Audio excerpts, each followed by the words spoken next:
Oh, everybody know who I want next. I want Terrence Crawford next. You're going to make that happen? Huh? You're going to make that happen?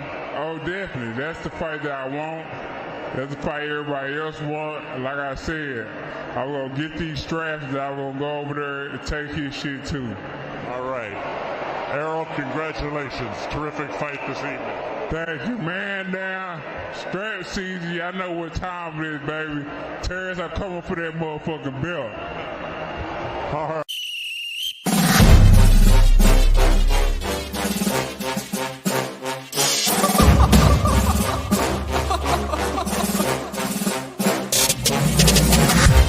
I'm not catching fades anymore. Gotta keep my hands clean when they come for the board. Keep it smooth like a dawn, making moves in the dark. Cause I learned how to swim in the pool full of sharks. Now they coaches, cause they can't read all his motions. How the kid never switch codes, but he codes with focus. Staring down your team with a frozen, ice cold look that could end the summer solstice. Cause I'm more like the top dog. Keep on running game and the gang will accost y'all. I be calling plays from a plane while I'm off court. But we ain't the same, you a lame, I'm a mob star. Actually, I'm a top dog on a stat sheet. Off court, but I call plays for the athlete. Laughing when the cop cars try to catch me. Cause I rolled off in a taxi. With my feet up, I'm relaxing. Singing Figaro with no accent. While I pour strings from the streets in. Do it all with a straight face, I'm the kingpin. Top dog, top flow, boss mode. I'm the kingpin. Showstopper, top dog, top vibes. I'm the kingpin. They know I'm a dog and a beast, man. Yeah, I keep the peace with a peace, man. I ain't got no time for appeasement. Why would I respond to a pawn? I'm the... Hold up. If I let my dogs off the leash, then you might want to get out of Dodge by the evening. Honestly, think it's not the blood and the beef. If they don't leave anything behind at the evening. I can see you soft, ever thought about retreating. If you never have, then they'll give you a reason. Better watch your tone, lose your bass when you speaking. Underneath the mask is the wrath of a beast. When you learn how to smile in their face, then go cutthroat. Then they wanna call you a con when the blood cold. I remember starving while y'all had a truckload. Now I'm with the mob with the call and the gusto. I'm a top dog on a stat sheet. Off court, but I call plays for the athlete. Laughing when the cop cars try to catch me. Cause I rolled off in a taxi. With my feet up, I'm relaxing. Singing Figaro with no accent. While I pour strings from the streets in. Do it all with a straight face, I'm the kingpin.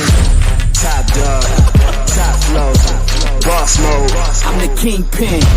Showstopper, top dog, top five. I'm the kingpin. What's going on? What's happening? My peopleization, what's happening, man? A lot of stuff going on in boxing, you know what I'm saying? With Gervonta Tank Davis, and you know what I'm saying, I'm glad my man, you know what I'm saying, he out of that mess right there, man, you know what I'm saying? Because you know how it is. He's a young man, and you get mixed up with the wrong people, you know what I'm saying, and they try to railroad you. And there's a lot of conspiracy theories that we ain't gonna get into about behind that, about him leaving Mayweather and all that shit. But we ain't gonna get into all that because we already know, that's just shade room shit. But you know what I'm saying? I'm looking at all the reports on Jaron Ennis coming up, you know what I'm saying, making his fight with Karen, whatever that guy name is he's fighting. You know what I'm saying? That's that fight, that's neither here nor there because we already know Boot skills is on a whole nother level when it comes to fighting a guy of that stature. Nobody ever heard of Karen, whatever his name is. So Boots is still stuck with not having that signature fight to where that's going to push him, you know what I'm saying, as far as his reputation to showcase his talent, that to say he can really deal with Errol Spence Jr. or Terrence Crawford. Even though, in my opinion, he'll probably dust off Terrence Crawford pretty easily. And the reason I say that is because Terrence Crawford overlooked that man. You know what I'm saying? His name didn't come up. You know what I'm saying? That's not the actions of, what I'm saying, pound for pound #1 champion. So to me, you know what I'm saying, Terrence Crawford ain't what he says he is because he went and fought an easy fight. You know what I'm saying? If you the champion and you want to prove that you're the champion, you're gonna try to fight the best, in my opinion. So he shows time and time again to me, to Errol Spence Jr. fans, and to his own fans that the motherfucker ain't that dude, right? So I don't know what's so hard about that. Everybody want to put it off on hate to cover up this man not being an aggressive champion, trying to show and prove that he's a champion. You know what I'm saying? Every time he's always looking for the path of least resistance, which shows you that this dude ain't what he says he is, right? So what? Let me holler at my people. Who's real? What's going on, bro? Zach B, what's happening with you? You know what I'm saying? What's that 5 point Lando? What's going on, my brother? Who's real? He said perfect timing for breakfast. What's up? Eddie 1050 says salute pool. What's good? And what's going on, Marvin Banks? So, I'm looking at, what I'm saying, Boots, Boots is gonna be a good champion, bro. And I think he's gonna be a champion because you know, we all see what he does in the ring, right? He's got the power, he's got the speed, you know what I'm saying? He's got all the athletic ability in the world. So I don't see a lot of fighters that's going to be able to stop him besides the Errol Spence Jr. I don't see anybody else in the 147 division that's looking for the smoke like these two guys. And see, Terrence Crawford, he always fails that test because he's not looking for the smoke. He's always trying to avoid the smoke. And Jaron Boots Ennis came up and said, saying in an interview, he says that him and Terrence Crawford fight the same dudes, right? And we've been hollering that on this channel since forever, right? You know what I'm saying? That Terrence Crawford don't step up his competition. He don't look to fight the best. You know what I'm saying? For ever since he became WBO champion, you know what I'm saying, in 2018, right, when he fought Jeff Horn, he has never looked to fight the main dudes. You know what I'm saying? He's never pushed for those fights. He's never actively, went out there and aggressively tried to get a fight with any of the PBC fight, any of the top welterweights. And Jerron Boots Ennis just brought it out in an interview. He said, "Hey man, saying Errol Spence Jr." He said he gives Errol Spence Jr. the edge in a fight between him and Terrence Crawford. He gives Errol Spence Jr. the edge because he always tries to fight the best in the division. And so it takes a champion. Well, not I ain't gonna say a champion. It takes a top contender like Jerron Boots Ennis, what I'm saying, to put that out there. You know what I'm saying? Like everybody's pretending like they don't see this shit, right? So, we're screaming on these channels every day that this dude is not trying to fight top competition, right? So now it takes like a contender like Jerron Boots Ennis to just say the obvious, you know what I'm saying? So that's to say, we're aerosexuals, but the Ron Boots Ennis, he comes out and says it, and he's a fighter, right? Everybody else is just haters and shit like that, right? But now Jerron Boots Ennis has came out and said it. The dude resume is weak, right? So we got to get fighters to speak out more and be more honest, making an honest assessment, so they can't just dismiss what the channels are saying and put it off on some hate. You know what I'm saying? Because you will never find Bud Crawford. Well, I ain't gonna say never, because John Norrie, he is a Bud Crawford fan, but he keeps it real. There's a few Bud Crawford fans that will keep it real, but it's like trying to find a damn unicorn and shit. You know what I'm saying? That shit just hard. You know what I'm saying? That shit is hard.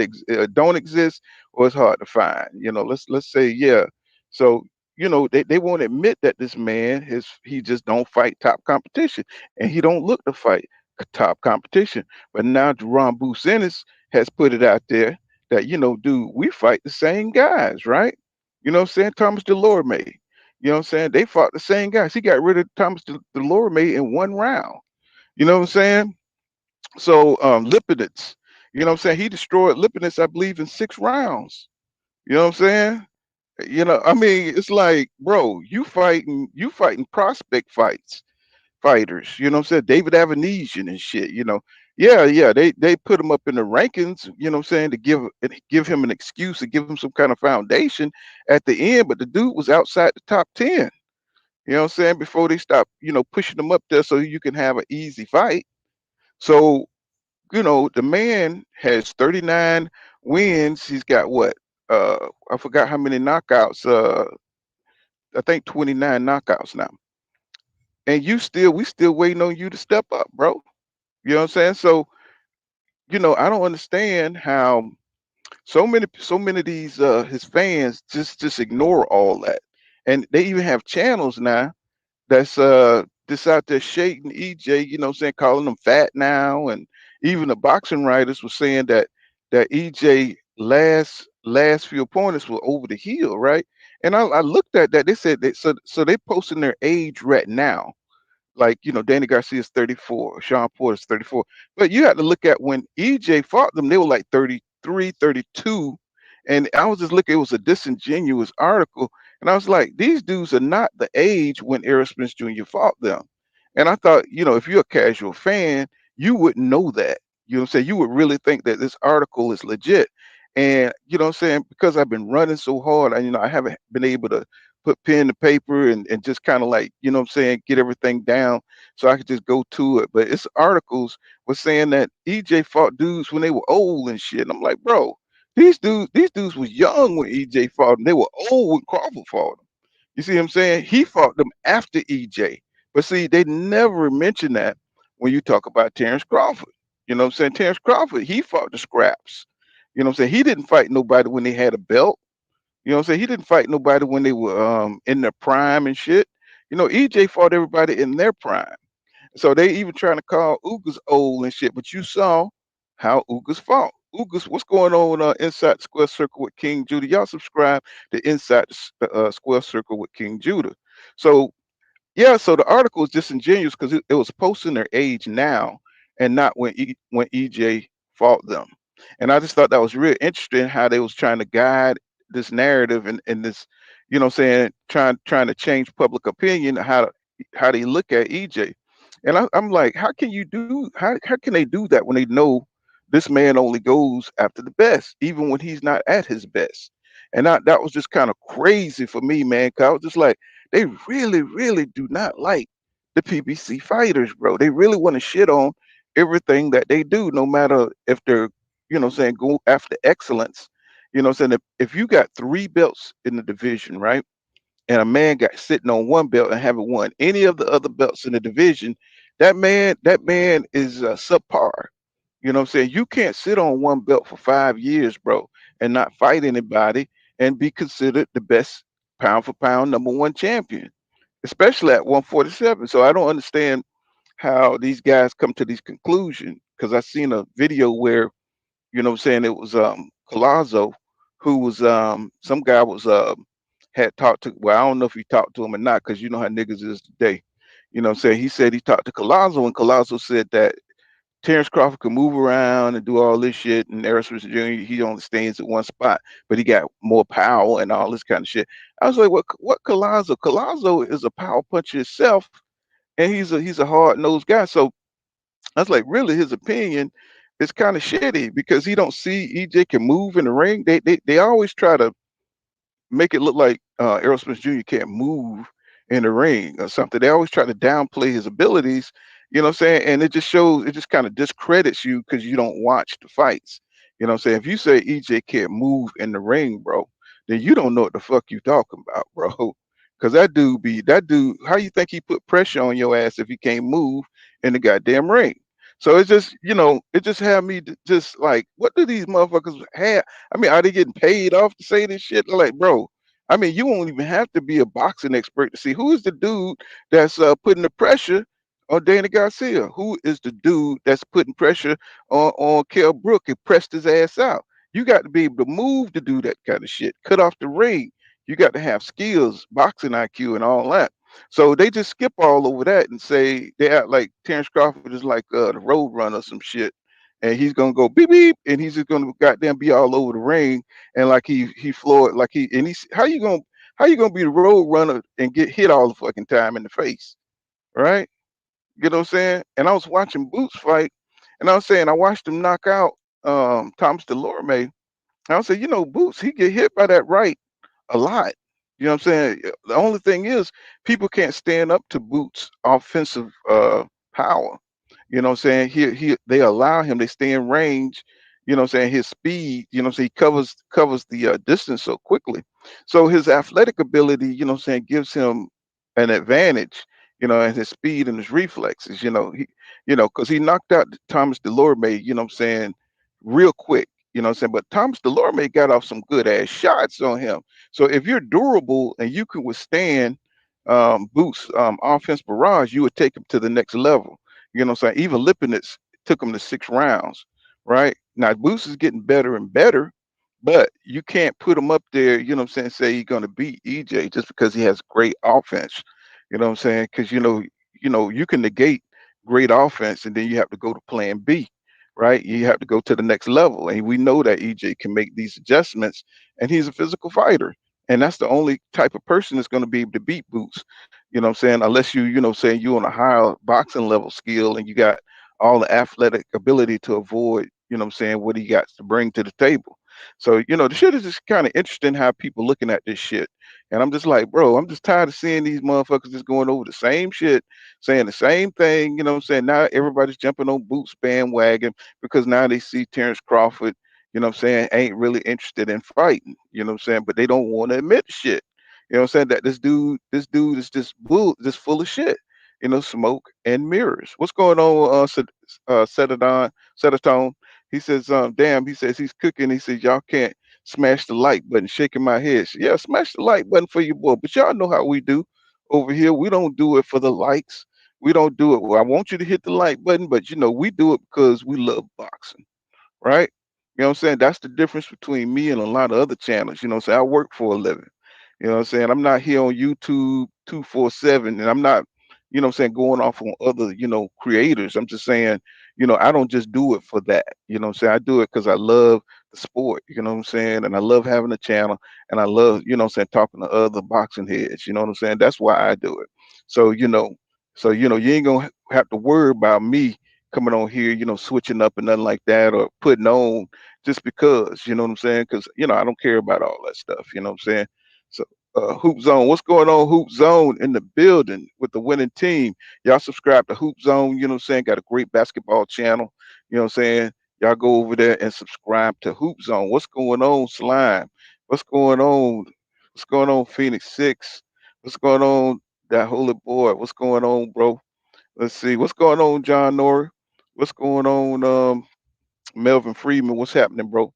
Clean cut in the building. I see my 300 up in here. PGH Big Dog in the building. One of the first. You know what I'm saying? JV in the building. I see my 300 up in here. You know what I'm saying? Uh, JV says also you have to constant pressure and have a good chin and have good offense versus Boost. Yes, you do.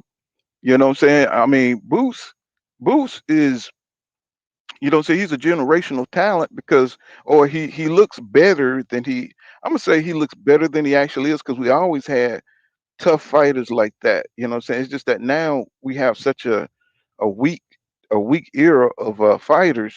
You know what I'm saying? He just looks better because he's a throwback to what we're used to in the ring, especially at middle, especially I was about to say middleweight, but he reminds me of those middleweight champions back then. You know what I'm saying? People that came forward and had all those abilities and able to, get in and out and, just you could do whatever they want in the ring because what I'm saying, they were so talented, right? So he looks head and heels above everybody else because a lot of he got a lot of attributes, you know what I'm saying, that a lot of people don't have. You know what I'm saying? And he's willing to go there, take risks. He's willing, you know what I'm saying, to make it violent. And you know what I'm saying, we got to get fighters who are not just trying to make it through the rounds like Keith Thurman, you know what I'm saying, by just trying to be, smart, winning a few rounds and then coasting type shit, trying to be a Floyd Mayweather in the ring, you know what I'm saying, trying to be too cerebral with their fighting style, right? That's why we love EJ because he chooses violence. He goes in there, he goes in to beat your ass up, and we love that shit. You know what I'm saying? He's not trying to evade and counter punch and trying to wait on you to do something wrong. And even though that's, that could be good boxing, but you can mix it up, you know what I'm saying, and get your aggression on, you know what I'm saying? And not only when they got you hurt, but shit, take a punch to give a punch. Like Gervonta Tank Davis, he does that shit, you know what I'm saying, against Isaac Cruz.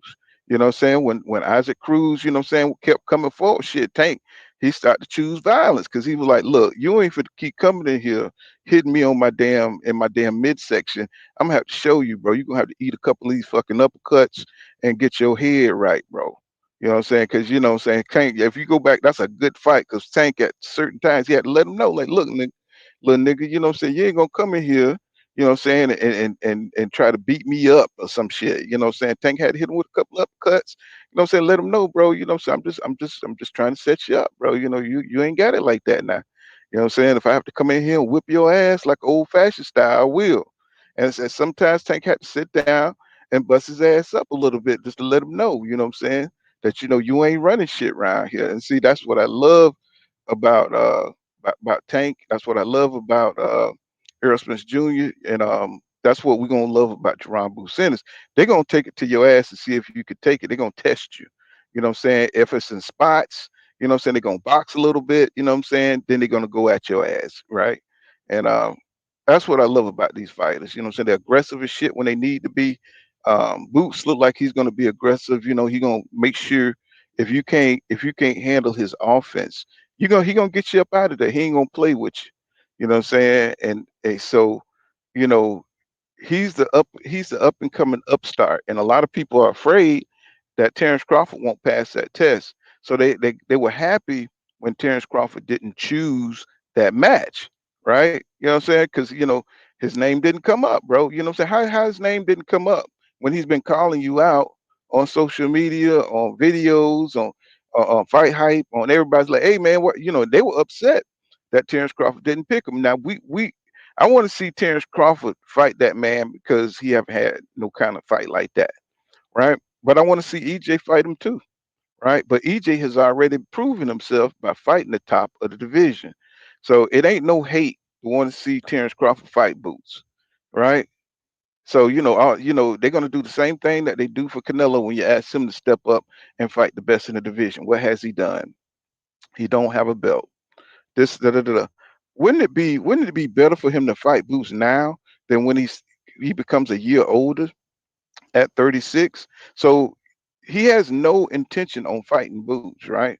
Because he would have fought him before now. You know what I'm saying? He should have got the guy before he got up there, you know what I'm saying, in mid 30s. You know what I'm saying? So we already know that Terrence Crawford is not gonna fight that dude. No way, no how. So I said Don no said hit the like button while I'm coming through. He said support real boxing talk. Exactly. You know what I'm saying? PGH Big Dog in the building. He said smash the like button. Ben Israel Shalom. What's going on? He says put kind of top of the hour. He said my G. He says it's man down today, tomorrow, and forever. Clean cut.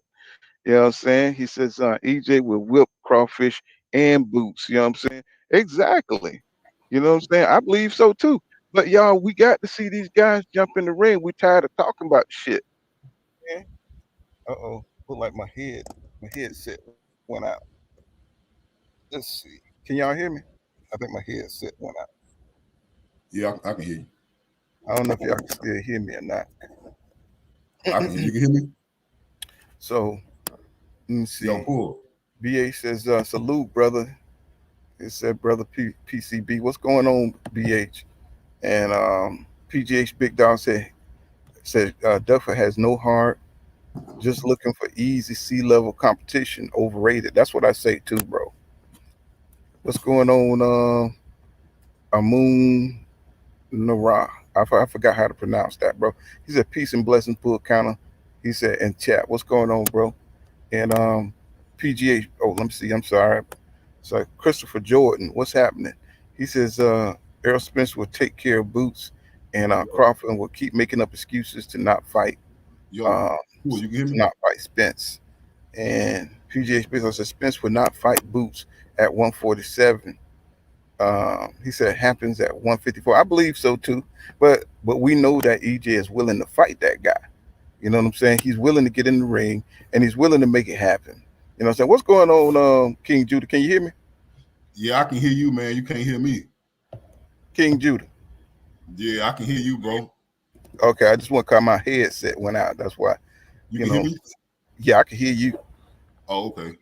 Well, no, I can hear you now. I thought you couldn't hear me because I kept saying something. You wouldn't answer me, but I guess you was reading you was reading. No, I had my damn volume down on my damn computer because I'm used to doing it from a headset. Oh, okay. Okay. But look, yeah, I was listening at you cook, man. Like I love the topics, bro. What's crazy is, bro, I was watching I watched like 3 of Boots fights last night, right? And I saw the same thing you saw. But you remember I told you before, I feel like a lot of the times Boots get hit because he's young, and you can tell that Boots want to be a fan favorite, right? Because anybody who understands boxing, you can tell that Boots is probably the only fighter right now, I think, who can do it all. Like Boots can fight you from the outside, point you up, make sure you never touch him, or he can walk you down like Errol Spence and break you if he wanted to. But I think what he's doing right now is he going for the knockout. He wants to be a fan favorite, bro. Boots is going for the knockout. That's why I think that's why he's getting hit. Because I really believe if he didn't want to get touched, he wouldn't get touched. So. But now the only thing we don't know is that maybe this is just in his DNA. Because some people have a fighting pattern. Some people have a pattern. Maybe that's a pattern with Boots. Maybe that's just his signature. Maybe what I'm saying. Nobody is perfect. Maybe that's a pattern with him. Maybe he will give you that right hand, no matter what. You know what I'm saying? Some people just have a pattern. And I was watching that last night, bro. And I'm telling you, I was thinking to myself. I said, bro, if Errol Spence fight Boots, that's gonna be a legendary fight, bro. Because when I was watching Boots, I was looking at some things that he can do that may bother Spence, right? And then I was looking at it because I watched the Lipinets fight. Lipinets ain't shit. We know he ain't shit. But Lipinets does try to get up close. He likes to go to the body, right? He likes to go to the body. And I saw when he was serious about doing that, Boots didn't like that. So I was like, shit, if Spence doing that to you, you damn sure not gonna like that. You know what I'm saying? Oh yeah, one thing for sure, you're gonna have to beat him. You're gonna have to be aggressive, and you're gonna have to put a lot of pressure on Boots to make him fight you. You know what I'm saying? Because he's so evasive with his footwork. You know what I'm saying? He got so much athletic ability and energy and stamina. Well, I don't know about the second half of the fight because he never had to really find out. Yeah, and another thing. Go ahead. I was just about saying another thing I noticed about Boots, where as far as him and EJ, when I'm trying to analyze their fight, is that Boots have superior hand speed to everybody. I'm looking at that now. At 147, probably even if he went to 154, Boots have the superior hand speed and foot speed to everybody, right? So I was looking at how he fight. Boots love to be first. He like Muhammad Ali and Roy Jones Jr. That's his all. Like he wants people, they'll counter punch or they'll do this back and forth in this mind chess game. No, Boots is comfortable when he first and hitting you. This dude love to hit you first. So I was like, bro, I was thinking to myself, I was like, Errol Spence is the only guy that's actually built to beat Boots if it's possible, because Errol Spence won't let him be first. And Errol Spence is going to put that pressure that it takes to beat Boots, because you're not going to outbox Boots. You have to be in his face and you have to hit him first. And that's 100% agree. Yeah, because anytime you get on your front foot, Boots is going to jab you. He's got one of the most active jabs when it comes to he's got the same kind of active jab that EJ got, even more active, because he really uses his jab to punish you. I just looked at that Delorme fight and he was killing Delorme with the jab. Right. You know what I'm saying? Anytime he looked like he was going to get on the front foot, he's jabbing him. Anytime he came within range, he's jabbing.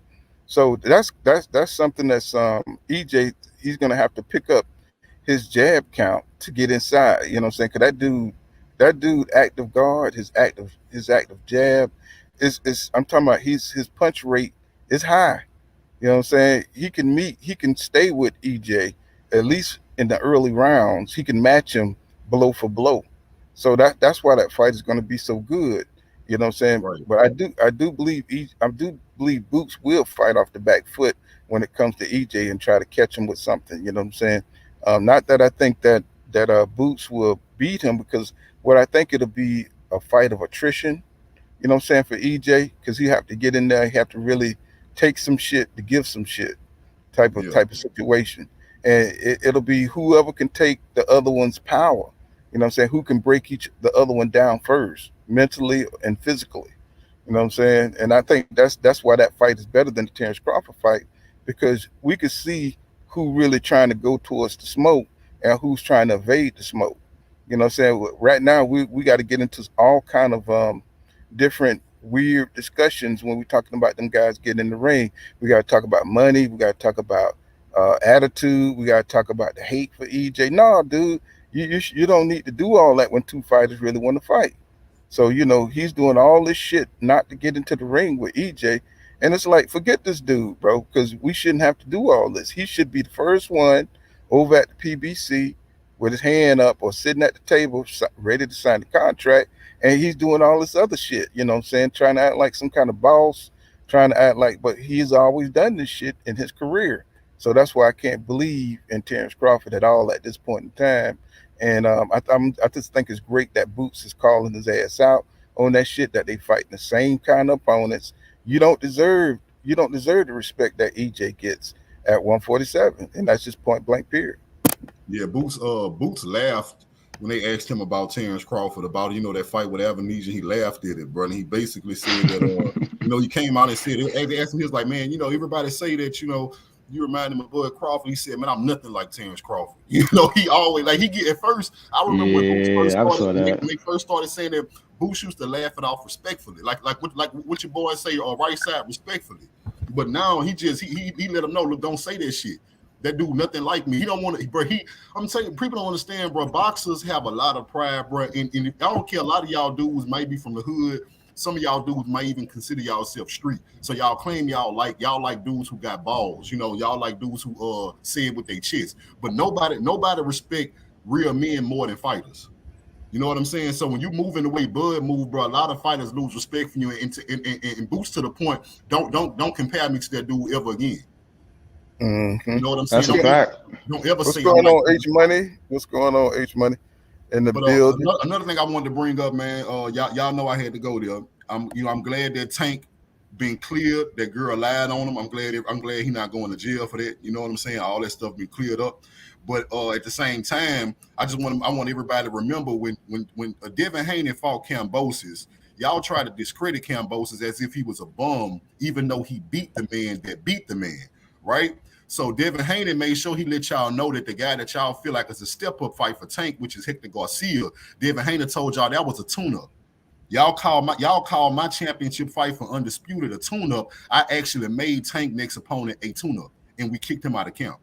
I just wanted to let y'all know that. They're gonna protect Tank at all costs, man.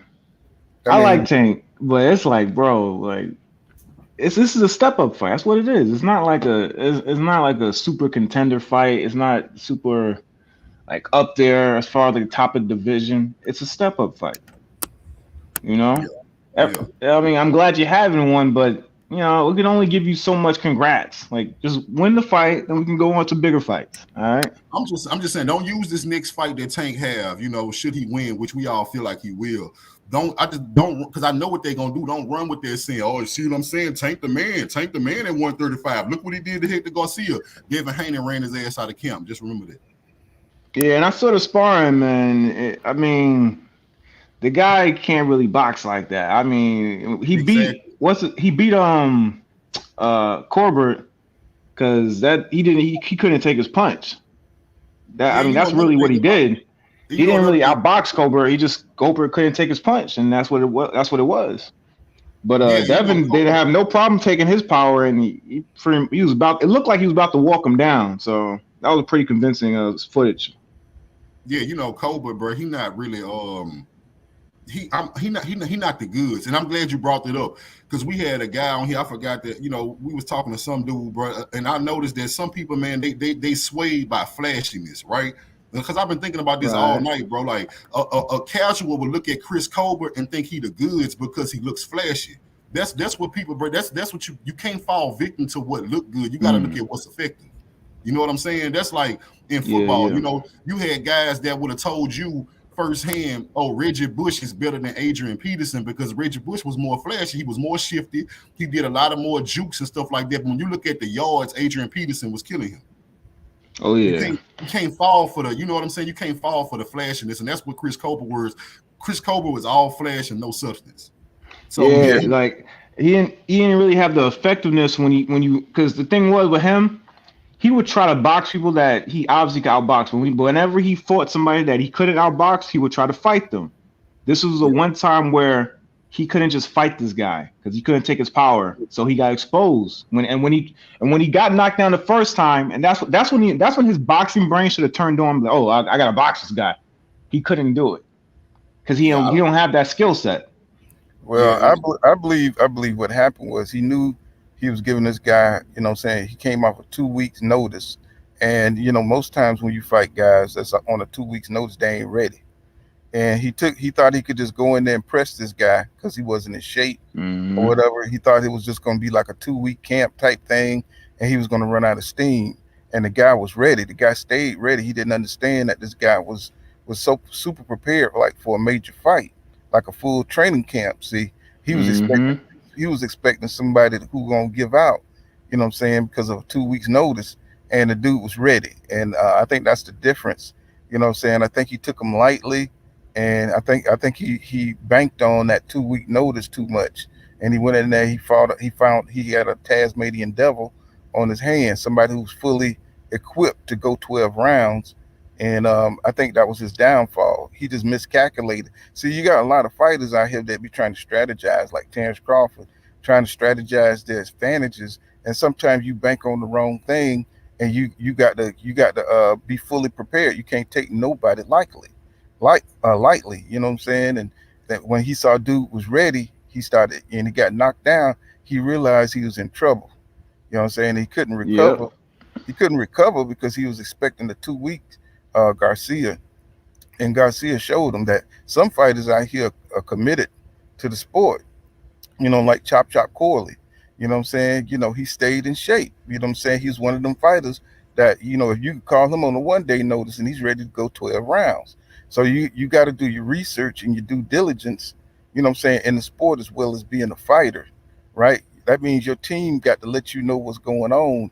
And he went in there blind, and he got blindsided. You know what I'm saying? He got knocked out. He hasn't been back yet. I know they say he's not in shape. But, you know, we already knew Colbert, you know what I'm saying, he was just a lot of mouth. And because he hadn't fought anybody yet. He another one that hadn't fought anybody yet that was considered top notch. You know what I'm saying? He could have fought Stevenson, you know what I'm saying? But he never wanted to go nowhere near Stevenson because he knew Stevenson always clowned him. You know what I'm saying? I think Stevenson beat his ass up outside the ring too. So, you know what I'm saying? So I heard that too. Right. So, you know. Yeah. So, you know, he never been one to really have that kind of reputation where he's going to take over a division and nothing like that. But, you know what I'm saying? I'm glad Tank, you know, for me, I think Tank, you know, style make fights. You know what I'm saying? And Tank, you know what I'm saying, he has certain dimensions that, you know, put him at a disadvantage when it comes to a lot of the fighters down there that squeezing down to those weights, right? So, but he's still got the equalizer, and I think he can box. I think he can do all that, but because of his size, because of his reach, he's at a disadvantage against the pure boxers such as Stevenson and Devin. But he has that equalizer, and that's what makes it a 50-50 fight. And he's explosive, and, you know, he's unpredictable, you know what I'm saying, at times. So, you know, the conventional thought is that, you know, a boxer will always beat a puncher. But, you know what I'm saying, what makes it exciting is that Tank, you know, he's explosive, he's athletic, and, you know what I'm saying, he's smart. He has a high boxing IQ. So for me, it's always 50-50 with those guys until I see them fight, even though I know the advantages and disadvantages between all of them. It's, you know what I'm saying? So I just think it's real close. When it comes to competition, they're all kind of fighting, you know what I'm saying? I think Devin fighting the best competition right now. Stevenson is still searching out to find the best competition. So you really can't give nobody the advantage except for staying active. You know, whoever's staying active is probably going to be a little bit better. They're all kind of even, except for maybe Ryan Garcia. You know what I'm saying? And I mean, we all know Tank path. He's got to fight Garcia. He's got to fight both of the Garcias. He got to get through that, and then he's talking about maybe fighting Devin or Shakur Stevenson. So, you know, we already know Tank path. He don't have too many places he can go. You know what I'm saying? He's got Tank retire, bro. You know what I'm saying? I'm gonna tell y'all something, bro. I'm the type of person I read people, not listening to what people are saying, bro. Look what happened just now when Tank thought he was going to jail and he was stressed out. The first thing he said was, "Man, I don't even want to do this no more." Tank been telling us for a while he don't want to box no more. Y'all not paying attention to that. This dude don't want to do this. Like, this was never Tank. They told us that he never asked Floyd for big fights. Man, Tank is not a lover of this sport. He does not love this sport. He does it for money. And another thing to look out for, this Hector Garcia fight, it is a step up fight. People really need to key in on that. This isn't Rolly. This isn't one of them smaller 130 pounders that he fought. This is a guy who's coming up, who was big for 130, who's coming up to 135 and big for 135 too. So this is a real step up fight for Tank. And the upset alert it's not high yet, but the upset alert is getting a little bit because I'm seeing Tank. He's not. Hector not going to beat Tank, right? But thing is, but you got to raise the upset alert a little bit, just a little bit, because you have all this stuff going on in the background. You have the personal issues going on. You got the the judicial issues going on. So you got to raise the upset alert just a little bit. I would check some odds if he was a betting man. My thing is, if Tank wanted to fight, how you tell us? Oh, I want everybody. I want Devin Haney and I want Shakur. If that was the case, why did you sign 2 fights back to back? You made sure that you didn't have those guys for a while by taking 2 fights back to back with 2 people that, honestly, bro, they not top of the line. They not elite. Hector Garcia is not elite. Ryan Garcia is not elite. I don't care what y'all say. Ryan Garcia is not elite. So my thing is, you look at Devin. Devin say he wants Loma Nicks, and then it's up in the air from there. Shakur takes 1 fight deals. Nobody is hollering, bro. How you gonna sit up there and holler? I want everybody, and I want these 2 one day as soon as I can. But you take 2 fights with 2 Rudy Poos back to back, making sure they can't get you. Well, the thing is, it's a box. That's what they call it. The Tank fans. The thing is about them is that they're all still young. I know Tank is 27, going on 28. And so there's no excuses for those fights not to happen. And another reason why I'm not on Tank helmet is because he's not a champion. You know what I'm saying? He's not holding any of the belts. Devin got all the belts, right? And Devin is probably going to step up at 140, right? So, we got time for those guys to get it in. You know what I'm saying? We have a lot of time. See, why I'm so concerned at 147 is that Terrence Crawford is at that retirement age. You know what I'm saying? Where he's about to duck up out the sport. And I want to see them guys mix it up before, people start leaving boxing. And Tank has expressed that, he don't want to do this shit, forever. He wants to have a short career. But, I think he has enough talent to beat Hector Garcia. Hector Garcia, he's a good fundamental boxer. But I think Tank could get in there and outbox him, just on pure athletic ability alone. Right now, Tank showed that he can be evasive and shit like that. So, just I think he's a better athlete than this guy. I think he got more power. I think he can stick and move on this guy. You know what I'm saying? So I don't think we can raise only like my man said, he said the only person that can really beat Tank is himself. You know what I'm saying? Because he's kind of got that borderline Mike Tyson personality where whatever you got going on in your personal life affects you in the ring. And I think that's, with this shit going on with his old lady, people trying to mess with his head. And, he's just got one of them fighters that got to have everything going good on the outside to operate his best on the inside the ring. Now, I mean, I don't know that 100%, but it looked like he's an emotional type dude, kind of sensitive and everything like that. Very emotional. Soon as my bad, go ahead, Pooh. Yeah, just kind of like, he don't want people fucking with him or talking shit about him and that kind of thing. And, so he just kind of stayed to himself, so he can keep his head in the game. Like Tyson, he would have been the best if he didn't let all these outside things get to him. And Tank, I believe he's the same way. I think he has to have, he has to clear his head, stay inside that gym, stay around, positive role models, to keep him focused on fighting. I think that's hard for him to do for some reason. His personal life seemed to be, kind of up and down and shit. So, but that's probably why he don't want to do this shit, because he's tired of the pressure. And the expectations, people put on them. But, when you're a star, that shit comes with it. And that's, it's hard for these young fighters to deal with that shit. That's one reason we're not seeing the Terrence Crawford, Errol Spence Jr. fight, because the pressure, Terrence Crawford, Mm-hmm. What that's the thing about it, bro. When people talk about what you are fans of or what fighters you like, okay, a lot of people like Tank because of the power. Let's like look at all these people. Oh, Tank is this and he that. Most of y'all like Tank because he got power. He knocked people out. A lot of y'all casual and y'all just like to see people get knocked out. Keep this shit up, keep it a book. But my thing is, what I love to see out my favorite fight, all my favorite fights throughout history, they were strong mentally. And a lot of y'all know a lot of y'all casuals haven't been watching boxing enough to be able to analyze that in the fighter, what's mentally strong versus what's mentally weak. But the fact that every time something happened with Tank, he run to Twitter like a little girl to tell us how he feel. I feel like he is very mentally weak, and he easily manipulated emotionally. Just easy to get in his head. And I feel like just like you see he fold under the pressure. Man, I don't know if I want to keep doing this. I think I want to retire. No, it's too much for me. He would break like that in the ring too. If you put him in there with a fighter and he can't touch them, or he getting boxed up and he down on the cards, Tank can be frustrated and broken mentally. Yeah, like I can see that.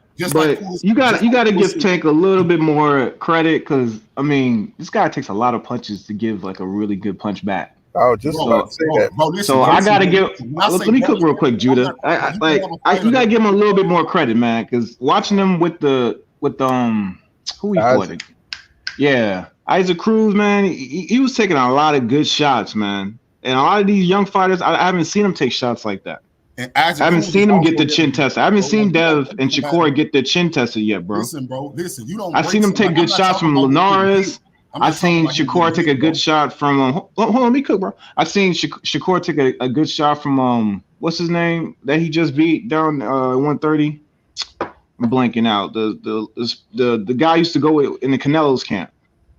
What's his name? Oscar Valdez? Yeah, I see him take a good shot from Oscar Valdez and get on his bicycle. I haven't seen him go through the fire yet, so I got to give Tank a little bit more credit. He's willing to go through the fire to get your ass if he has to, and I haven't really seen him do that. I haven't seen both of them do that on that level yet, so I give Tank a little more credit than that. He does have some mental. You know, he has good ring generalship in the ring. I do notice that he has that. Bro, you never let me clarify, bro. Like what you saying is you trying to associate mental toughness with physical toughness. I never said Tank can't take a punch. I never said he was scared to get hit. But I'm gonna take you back to not Marvin Hagler or Sugar Ray Leonard versus Roberto Duran. Now, anybody who watched boxing back then, and I was too young, but I did go back and watch that whole era to find out what was going on. Roberto Duran wasn't scared to get hit either. Roberto Duran was willing to mix it with anybody. He didn't care how big you was, how hard you hit. Roberto Duran would mix it up with you. But it was Sugar Ray Leonard, probably the weakest puncher of all of the four kings, that made him quit. Remember that. It wasn't Thomas Hearns. It wasn't these hard-hitting dudes that was rocking Roberto Duran that made him quit. He was willing to take that punishment. It was Sugar Ray Leonard, because Sugar Ray Leonard outclassed him and he disparaged him in the ring. That's what I'm talking about. When you're in the ring and somebody is way better than you, there's nothing you can do, the mentally weak will quit. They will check out. Well, yeah, I agree with that, but I don't think Tank is in that scenario that many levels better than Dev. Let me clarify that scenario. You know, Sugar Ray Leonard strategically knew that Duran had blew up to 200 and something pounds, and he watched that, and he immediately reordered a rematch. He knew he was going to kill himself coming down from 200 pounds, and Duran, he wasn't in no shape, you know what I'm saying, to fight Sugar Ray. And Sugar Ray, he'll tell you, he told you himself that he watched him eat, how he was eating, his eating habits, and how he would go to these restaurants and he would motherfucking just eat steak and eat every goddamn thing in the building. And he waited for him to blow up. And that's what he did. You know what I'm saying? He waited for him. And once he got like 200 plus, it was reported that he found out the man was out of shape. He reordered the rematch. And he knew he had to kill himself to get back down. So he had a fat camp trying to get back down. So Sugar Ray knew that he wasn't going to be the same guy, you know what I'm saying, in the ring. So he strategically fought Duran in that aspect. And, you know, Sugar Ray, he'll tell you himself. I mean, he got videos up where he tell you he waited for him. You know what I'm saying? Not to mention, I do believe that Sugar Ray Leonard would have beat him anyway if he just would have boxed him in the first fight. He would have never lost because he tried to fight Duran fight. And I think he learned from that he had to box and be evasive, because Duran really... Say what now? I said I feel you, bro. I ain't taking like what you said. That was a beautiful assessment, bro. That could very well be the case. But me, I told I you, mean, Sugar Ray, he tell you what he did.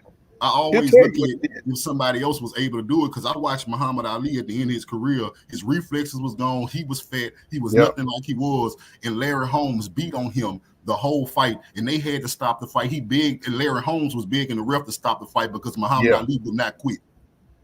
I hear what you're saying about. You're right. You on point about the mental toughness. You know what I'm saying? You're really right. But like my man said, you know what I'm saying? You know, like when he fought Marius Barrios, he was a little skeptical about taking those punches from Marius Barrios. And I think this is what all fighters go through, you know what I'm saying, when they get hit and, you know what I'm saying, they get hit by something and either you're going to stop going in and taking chances or you're going to, you know what I'm saying, you know what I'm saying, you're going to try to be safe and box from the outside. We know Tank don't have the dimensions to box from the outside. All he can do is jump in and try to catch you, right? So I do believe that, you know what I'm saying, I think he mentally strong as he can possibly be. I think Devin Haney's style and Shakur style is the wrong style for Tank. You know what I'm saying? Because he will have to constantly be taking risks to get on the inside. I don't know if he could be broken mentally, but I don't think he can outbox those dudes. I don't think he can outbox them. I think he can knock their ass out, but I don't think he can outbox them. And I agree with that. I don't know if he'll get discouraged and stop trying and all that kind of stuff. We have to see. That'll remain to be seen, but I don't think he can outbox Devin or Shakur, you know. But I do think Tank could catch their ass at some point. Would he be able to get them up out of there? Or you know what I'm saying? So that's why to me it's a 50-50 fight. But I understand what King Judah's saying, you know what I'm saying? Because that would be a frustrating fight for Tank to fight Devin or Shakur because of the size difference. You know, I would just have to see it, you know what I'm saying? But I know what he's saying. You know, this dude just seemed to be emotionally up and down. He don't seem like he don't know how to just keep shit to himself and you know what I'm saying, not put things out there. But I understand this situation that he in with old girl and stuff. You know, you don't want people shitting on your name, calling you calling domestic violence, trying to put that shit Floyd was under. You saw what they did to Floyd, but Floyd is mentally tough. You know what I'm saying? Even though he tried to defend himself, just because you try to defend yourself don't mean that you're mentally weak. But at the same time, you know what I'm saying, Tank be putting the other shit out there, and you know what I'm saying, he just need to focus on himself and his craft, and I think he'll be okay. I think the media is just waiting to tear down any PBC fighters like Jamel Charlo. You know what I'm saying? They trying to do a specialist, trying to send him to a specialist, and he got so many days to you know what I'm saying, get examined. You see if his hand broke for real. You know what I'm saying? That. So what I'm. Now I was just about to say with me, man, I'm cool with that. You know, as far as the Tank, I'm glad he got out this situation, like you said, bro. I don't wish that on nobody. You know what I'm saying? Especially if he really is innocent.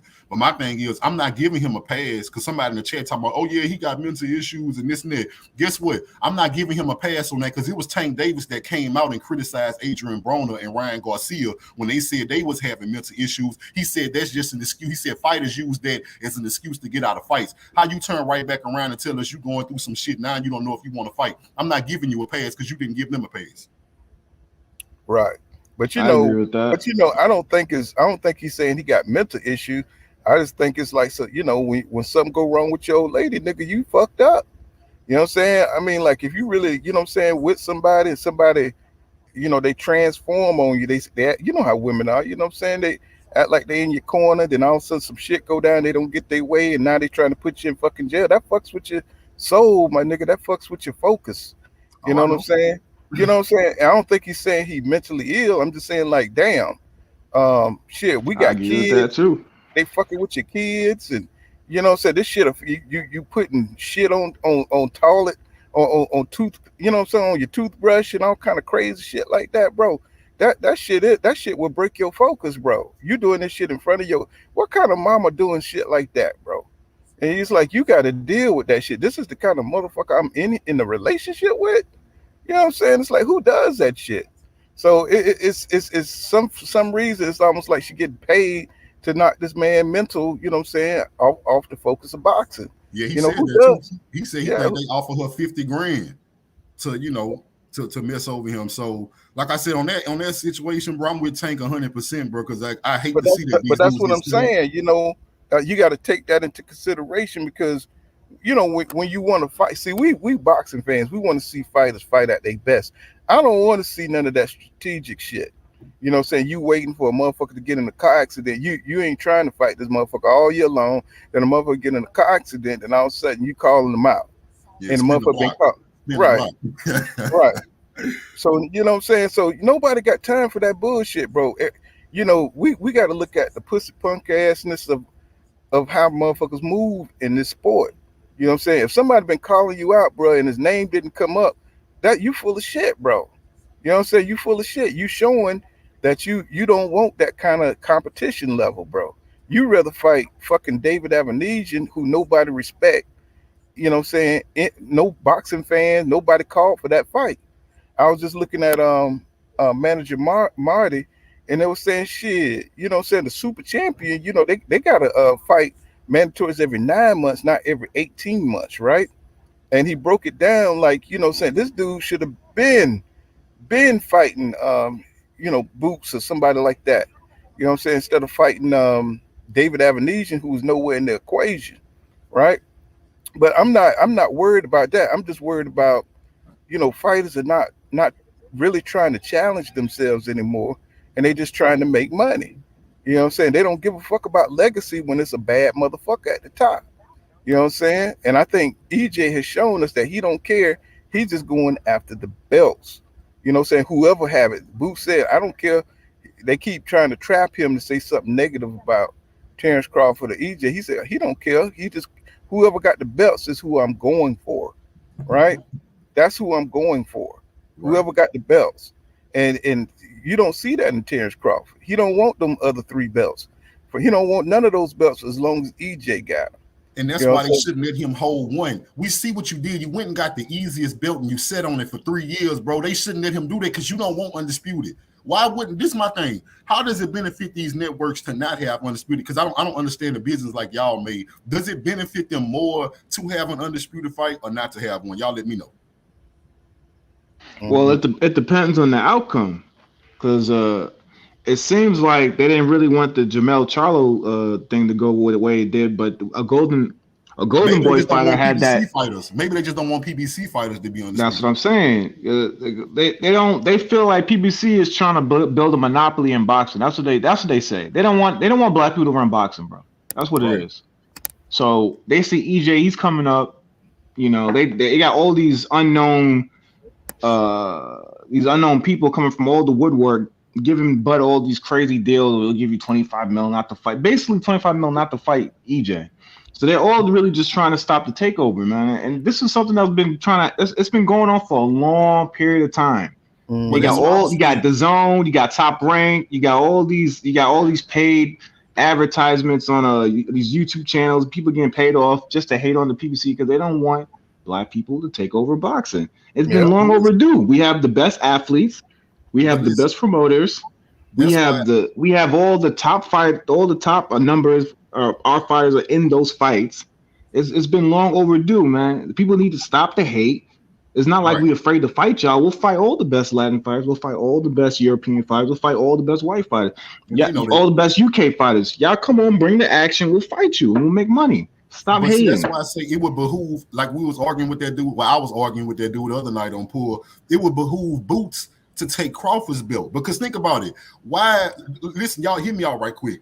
Why if Boots, you know, we do believe that Boots would fight Spence or Crawford. We believe this. I believe that with my heart. But why would you go for Spence to take his 3 belts when you know Crawford would probably play the same game with Spence, with you that he playing with Spence? You still wouldn't be undisputed. You would still be sitting there with 3 belts. And I know the way you and your family think y'all want it all. So you can be like, the next step is we want to be undisputed, and you would have Crawford running from you too. Because boxing is a business. They want the big money fight. But I want y'all to look at something else, John. look at how the pressure they put on EJ. Now he's just been sitting up. He's been sitting out. You know what I'm saying? Waiting on trying to make this Terrence Crawford fight. Everybody know he's trying to make that damn Terrence Crawford fight. But then on the other side, you know what I'm saying, when EJ is off, they be trying to strip shit out of him. Everybody's trying to make him drop a belt. You know what I'm saying? Trying to make it seem like it's in the interest of boxing, right? But when Terrence Crawford out, they never put no pressure on him to move off that fucking belt. You know what I'm saying? They never put no pressure on him to fight nobody. You know what I'm saying? Right. But when EJ, you know what I'm saying, they know he will fight the best. He showed the man got 3 belts from 3 different champions. So, but every time this man is out for any period of time, they start talking about stripping him and trying to make him drop a belt or try to put it out there like, you know what I'm saying, he just need to give it up and move up to 154. You know what I'm saying? Because they do not want, it's almost like they don't want him to have the accolade of being the first full belt undisputed champion at 147. And I think that's an agenda that's a lot of people don't want to see. You know what I'm saying? The PBC have, you know what I'm saying, over there in their records, you know what I'm saying, have the first, you know what I'm saying, undisputed champion at 147. And I just see a lot of fighters calling for EJ to drop a belt. And I'm like, bro, this man just ducked this man for all this pressure to come down on him. Y'all not saying Crawford to drop that 1 belt. My bad, Pool. Fuck. Why you want him to drop one of his 3? Make Crawford drop one of them. If y'all frustrated because we not getting undisputed, make the motherfucker who only got 1 belt drop his. Right. And see, that's what I'm trying to say. It's like, bro, it's like, why is all the pressure is on EJ to do the heavy lifting, and when he's trying to do everything he can to make undisputed happen, but this dude is trying to stall out the whole situation because he know that when you got 3 belts, you holding up a lot of the division. So he's causing a whole bunch of stall tactics. So all the other pressure get to him. So he'll get stripped. So he'll have to face somebody. Maybe he can stall out and he'll get beat by somebody. You know what I'm saying? That's pussy ass shit to me, bro.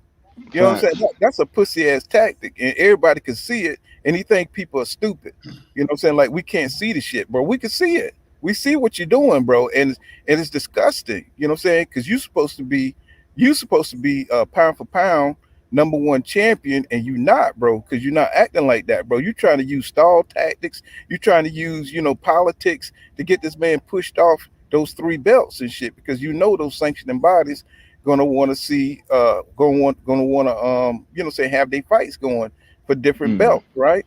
So, everybody talking about EJ is holding up the damn division. He ain't holding up the division. What about the motherfucker that just ducked him?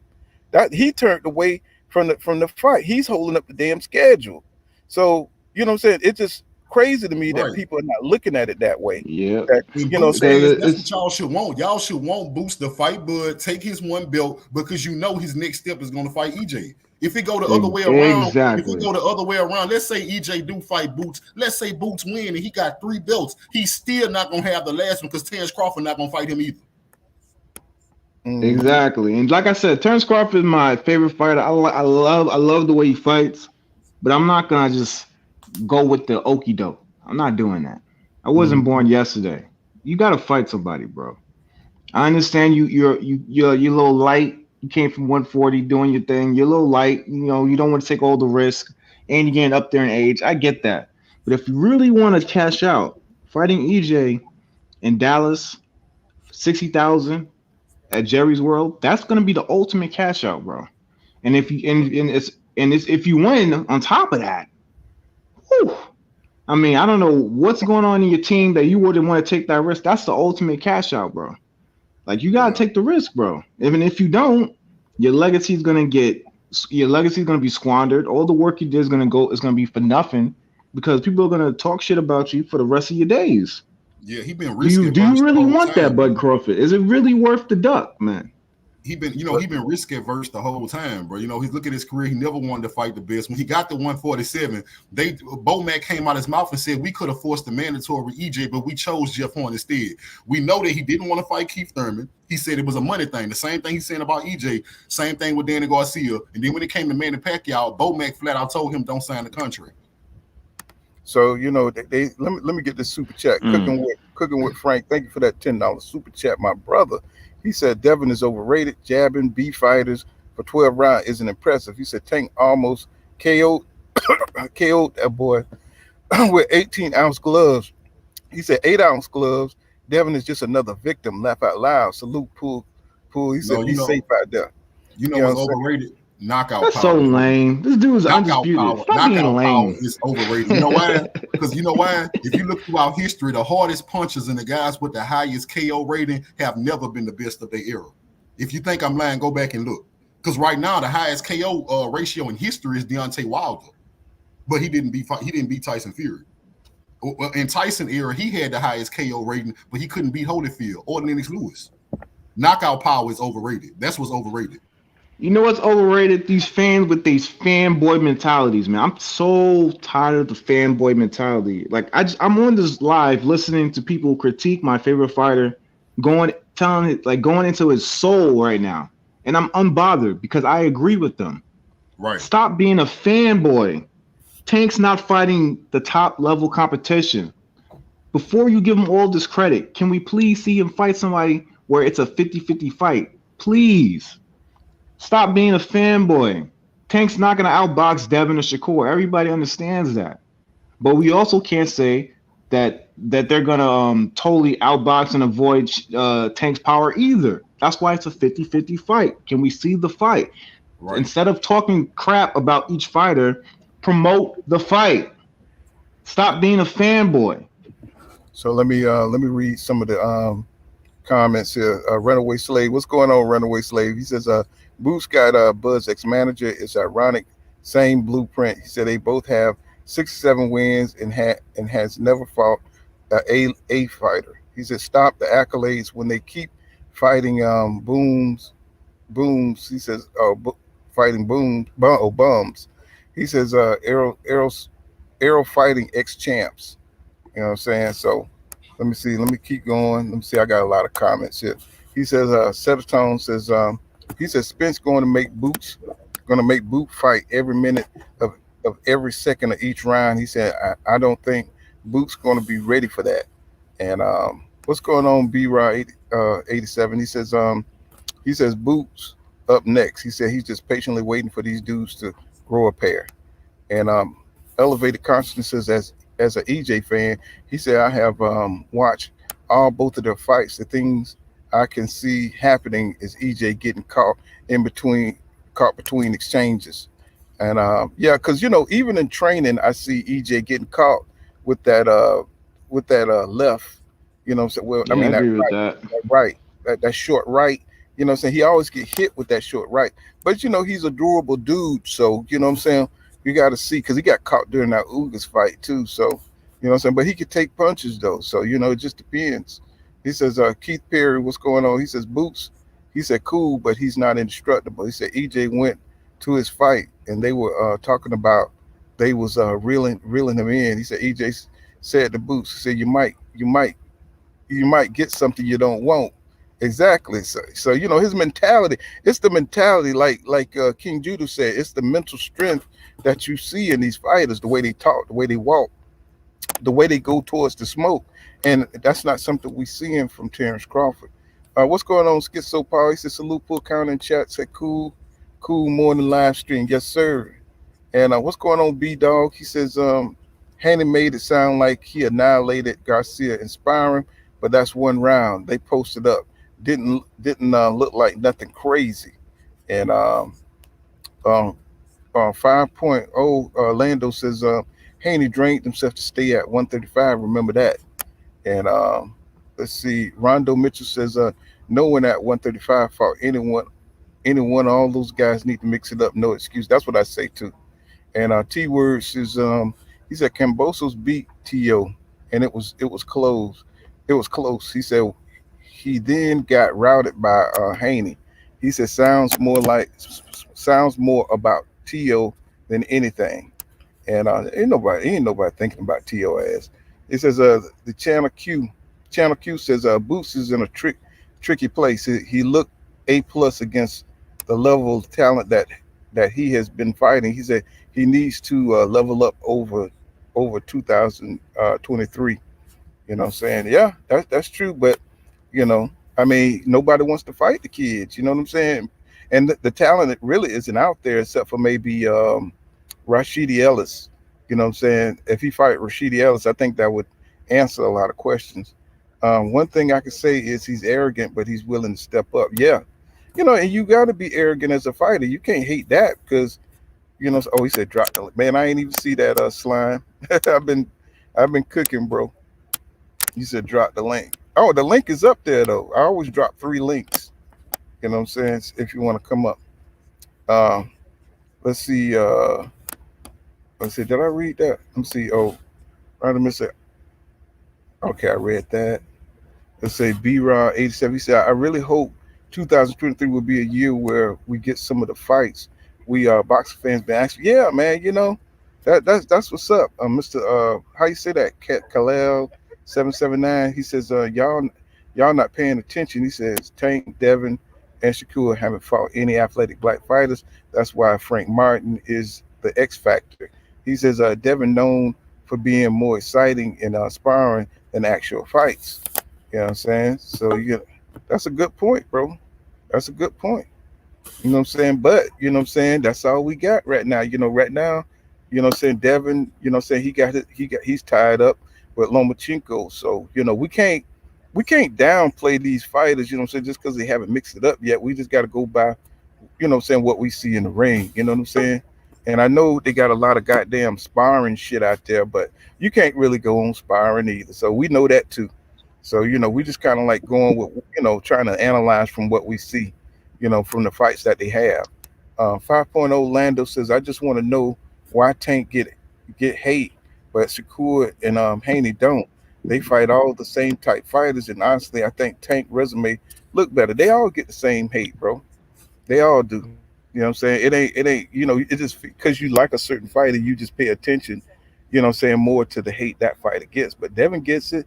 I don't think Shakur get as much hate as the other two. You know what I'm saying? Because he comes from the lighter weights, and he's just finally getting up there. So he'll start getting more hate. Shakur Stevenson is the one that's not getting the hate that Tank or Devin Haney gets, but he'll get there because he'll start doing his thing at 135. B-Rod 87, he says, I'm glad Tank got out the situation with that stupid B. He said, I can't stand lying ass hoes. He said that always ruin shit. That's for sure. Let's see. What's going on, fellas? I don't want to ignore y'all. What's going on, Levi? What's going on? I got Yo, everybody. what's up? What's What's up, chat? What's good? What's good, Paul County? What's going on? Flying just fell off. I dropped the What's, link. what's going on? What's the topic? What y'all talking about right now? Right now, Boots. Well, for me, Boots was just saying him and Terrence Crawford fight the same kind of dudes. You know what I'm saying? So, he gave EJ the edge in winning that fight. And I agree with him. You know what I'm saying? And I agree with him. So I'm talking about Boots and stuff, what the shit he been saying because his fight coming up. And he just gave his assessment. And I thought that was an accurate assessment. It's like, how can you not give EJ the edge? And he got 3 of the belts in the division, right? He's the dude that came off an injury and fought the top in the division, Danny Garcia. Right. You know what I'm saying? Came off an eye injury and fought Uga, somebody that Terrence Crawford wouldn't fight, wouldn't even think about fighting. I mean, it's just the evidence is just too strong. You know what I'm saying? And Too strong. yeah, but you just got people that just do not like EJ, and they would not give him the credit that he deserves because he's showing that he's willing to get in there and mix it up with Spence. I think he'll fight Boots. I don't understand why though. It's like EJ is telling everything that EJ said he's doing it, and that's the proof is in the pudding.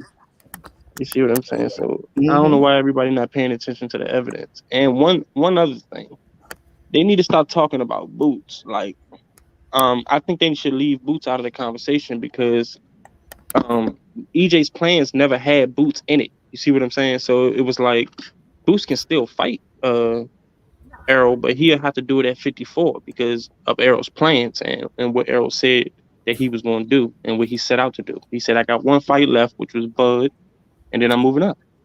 So I agree Why with does that. everybody keep talking about Boots?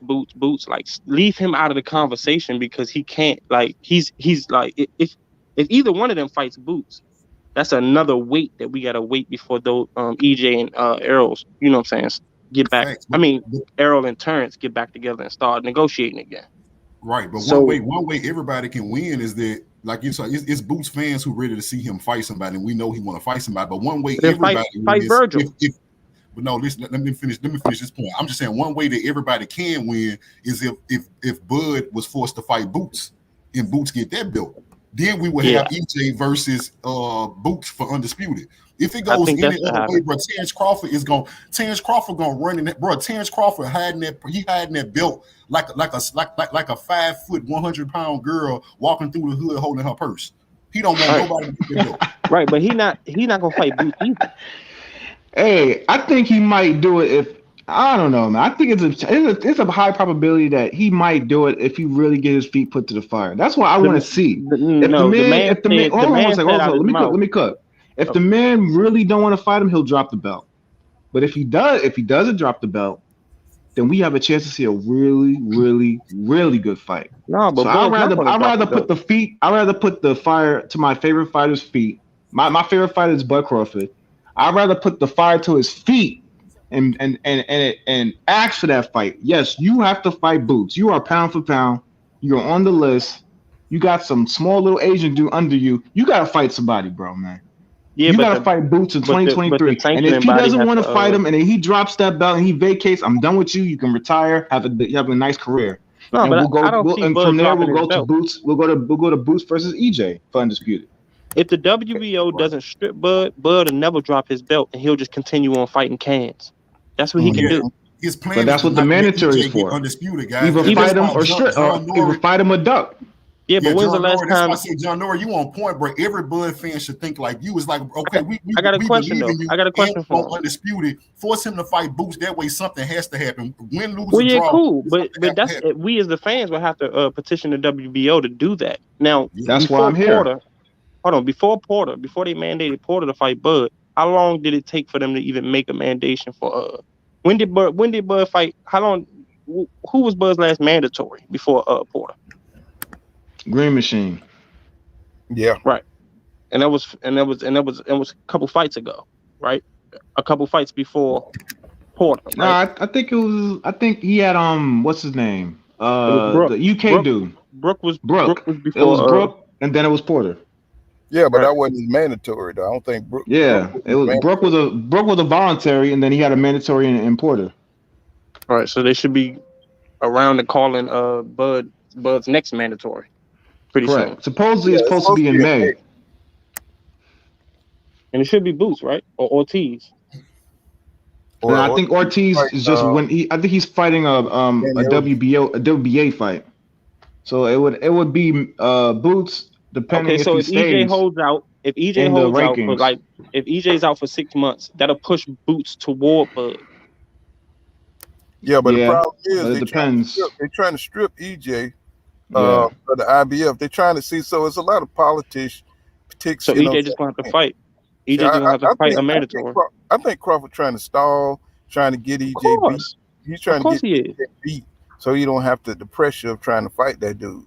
You know what I'm saying? But everything Bud has been doing up until this point has been stall tactics. All of it, everything. He's been planting duck seeds along the way the entire time. His fans are the only ones that haven't been paying attention, and they've been ignoring it blatantly. Like, we pay attention to that shit. We see it. We see what he say. We pay attention to what he says out his mouth, and we pay attention to the moves that he makes in boxing. He didn't resign to Top Rank because of the money and because of the guarantee. That's a low guarantee, honestly. 3.5. That's actually a low guarantee. You're not even getting back in. So that's actually a low guarantee. He didn't resign to them for that. He resigned because he wanted to stay away from the big hitters. Godzilla. He didn't want to fight Godzilla at the PBC. Like what your boy. He didn't, and then he knew. Now check this out. He knew that he can go with PBC. He could have just signed with PBC, and they would have offered him a damn good deal. Now the thing is, if he had went with PBC, he knew that they were going to match him up with some of the hitters that they got over there.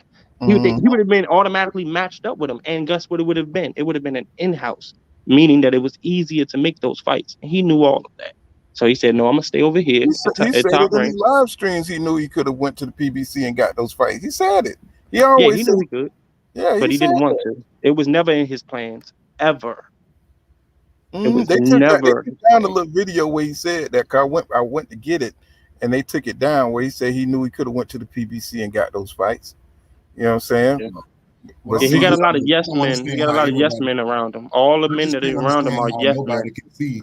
I don't understand how nobody can see that if no matter. All right, we talking about 3 fighters: Errol, Spence, Jaron, Ennis, and Terrence Crawford. No matter who is your favorite out of the 3, we know those are the 3 we want to see it mix it up some kind of way, shape, or form. I don't understand how y'all can't see the only way that that's possible to get these fights. Crawford is the determining factor of these fights not happening. The only way you can see these fights is if somebody is forced to fight Crawford. EJ tried to fight Crawford. Crawford showed you how you feel about EJ. He don't want to fight him. Now the only person that can actually be forced to fight him is Boots. That's what y'all should want. Y'all should want him to be forced to fight Boots because that clears the way for everything. Because we know that EJ will fight Boots and we know Boots will fight EJ. Crawford is the only one that's looking to fight anybody. Right. He holding up the division with that belt. Because I told y'all, a lot of people like, well, let Boots fight EJ and get the 3 straps. That's cool. Let's say he take the 3 straps. Crawford still wouldn't fight Boots. mm-hmm. That's it. Yeah, Right. I think it should happen. I think fighting the best all the time is good for us, good for the boxing, good for the sport, and it makes money. This is why all of EJ's fights sell, because he fights who has the belts, and he fights who's the best at the best available opponents at the time, top 5. So, and you got Bud out here fighting people that's at least outside of the top 5, and he's doing it constantly. It's a pattern. So. And I'm good. I'm done with Bud. I'm not even a fan of Bud. So, but this is the school of thoughts. Eli Peters TV said Boots needs to worry about Virgil and Stanionis. That's his class. I understand.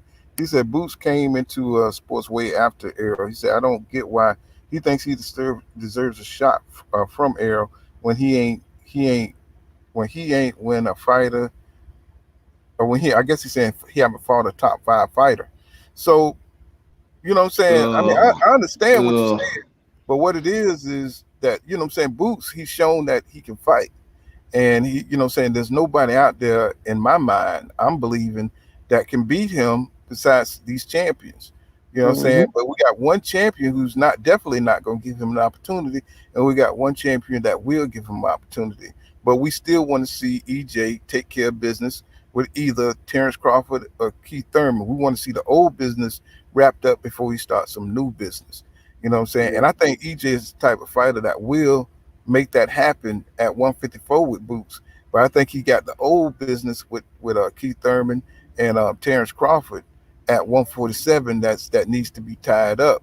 So people are trying to push 3 things at EJ all at one time. And, you know, boxing fans just going to have to be patient. They're going to have to put pressure on Terrence Crawford to do right, man. Exactly. To go in there and do what he got to do, or you know what I'm saying, he go ahead and fight Keith Thurman and move up and fight Boots whenever he get time at 154 to fight him up there. You know what I'm saying? Because you know what I'm saying, if we waiting on Terrence Crawford, you know what I'm saying, all he's just going to do is stretch out until he retire, and then one day he's going to turn around and he's going to retire on our ass, and everybody going to have their mouth wide open. You know what I'm saying? Pissed off and disgusted. EJ up. Like they not looking at the ramifications, bro. The longer he wait, bro, the closer it is for EJ saying fuck undisputed and moving up. And I know a lot of y'all not EJ fans, so y'all don't care about that. But what you watching for then? Like I care about that. Y'all like to see fights, but bro, one thing about fighting too, bro, is also we like to see that. That's like you don't watch football just to watch your team win. You want to see them win the Super Bowl.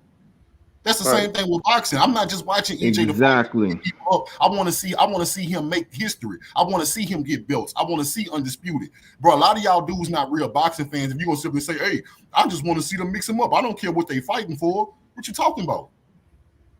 Yeah, exactly. I never wanted to see I don't want to see Errol move up before becoming, undisputed. I don't want to see that. Like they keep talking about Errol moving up to 54. I'm like, why y'all keep talking about that? Like that was in his plans. His plan was to become undisputed at 147 and then move up. And so that's what I want to see.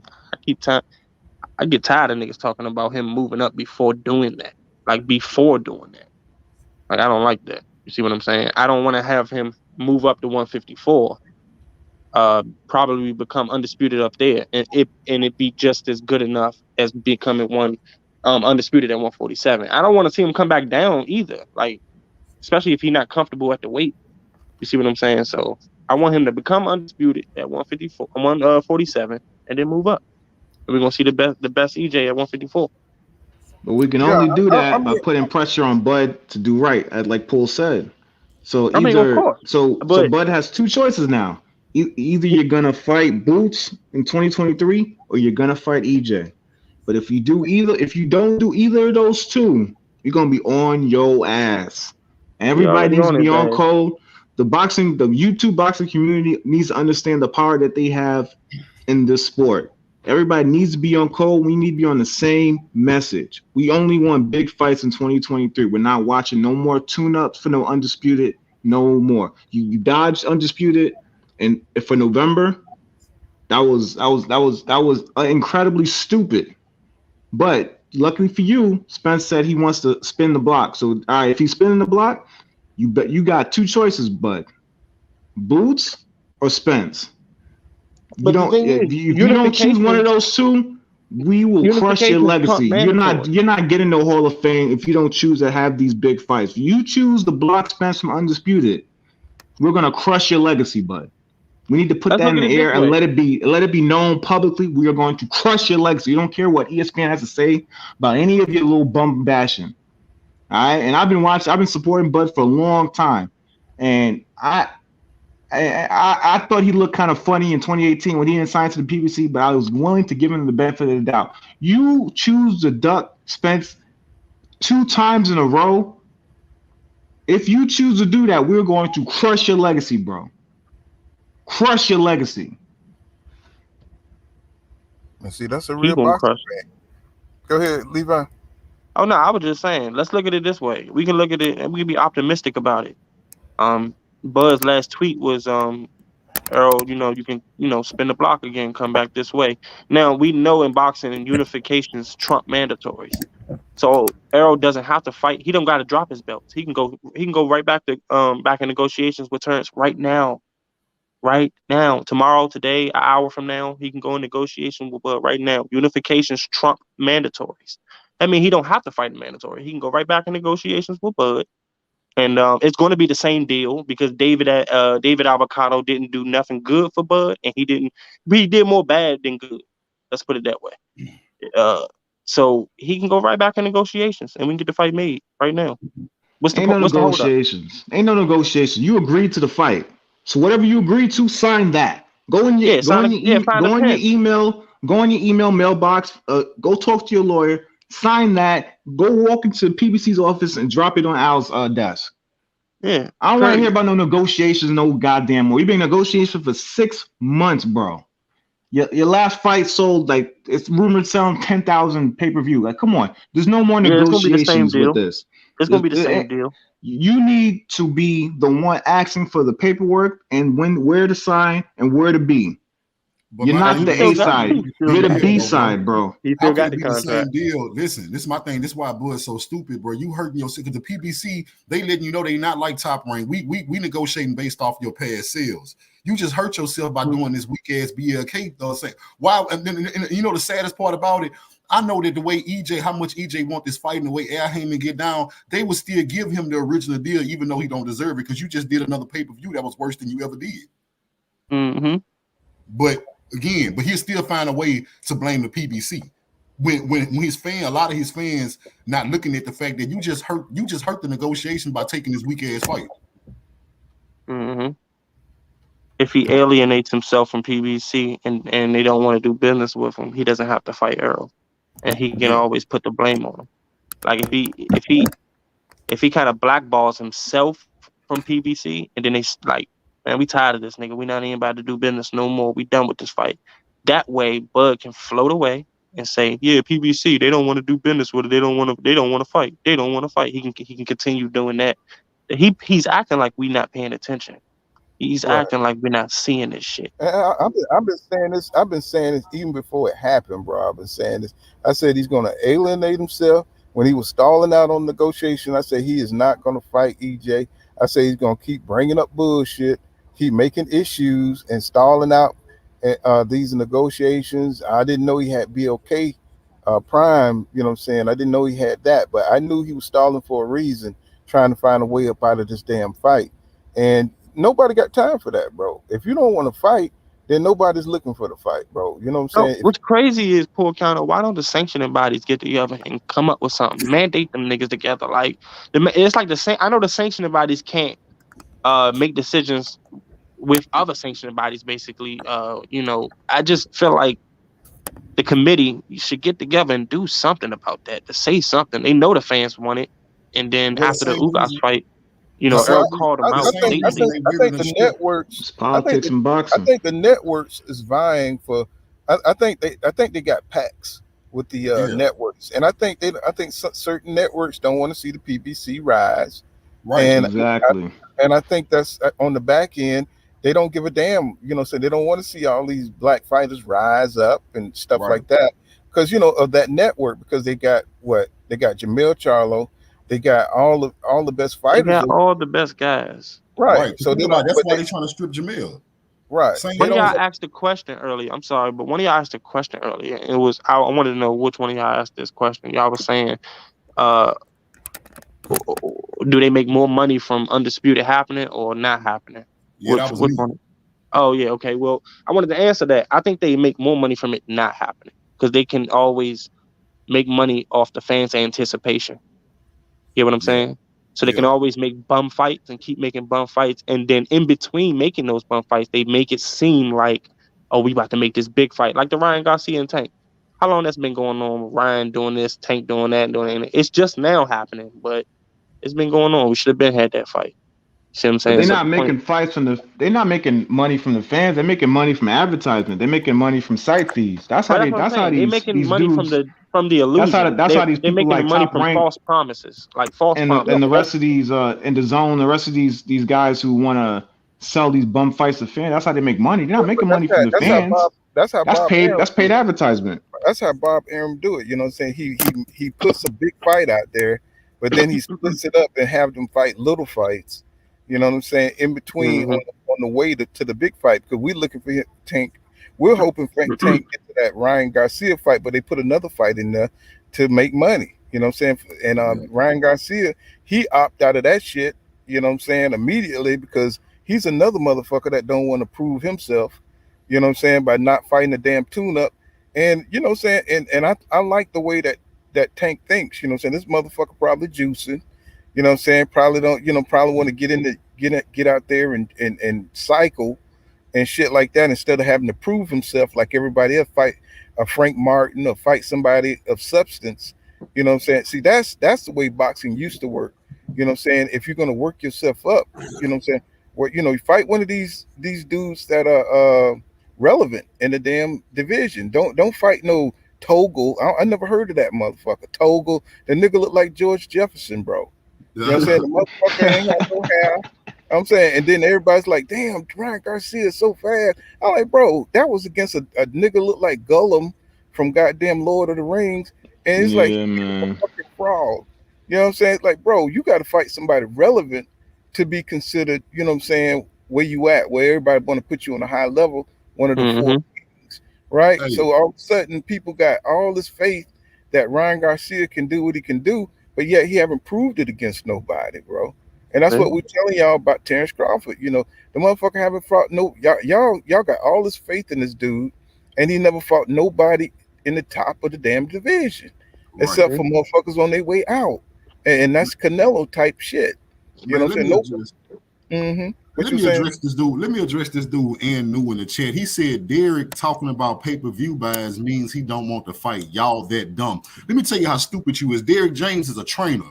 He does not talk about money. He does not have any say-so on how much either fighter gets paid. So by him bringing up pay-per-view fights, he is telling you how Terrence Crawford just hurt the negotiations, meaning that he does want to fight Terrence Crawford, and Terrence Crawford just made it that much harder. You idiot.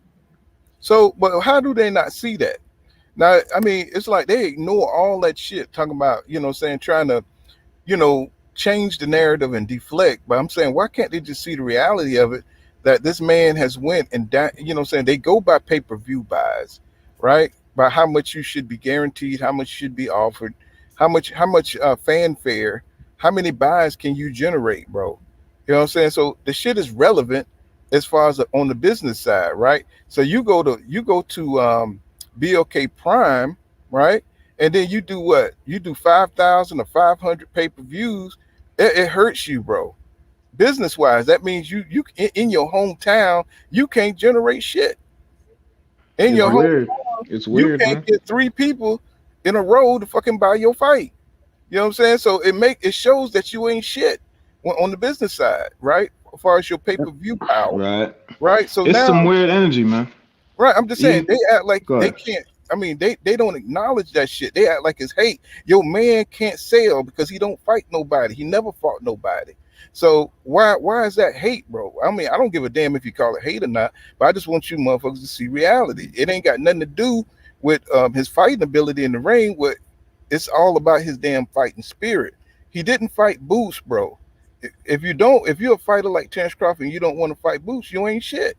Because you're afraid of this man's skills. If you was a real champion, you would shut that young boy up, or you would have done it by now. You would have fought Keith Thurman, you would have shut up Danny Garcia, you would have shut down one of these dudes. And y'all act like y'all can't see that shit, right? So, but nobody ain't playing with y'all no more, bro.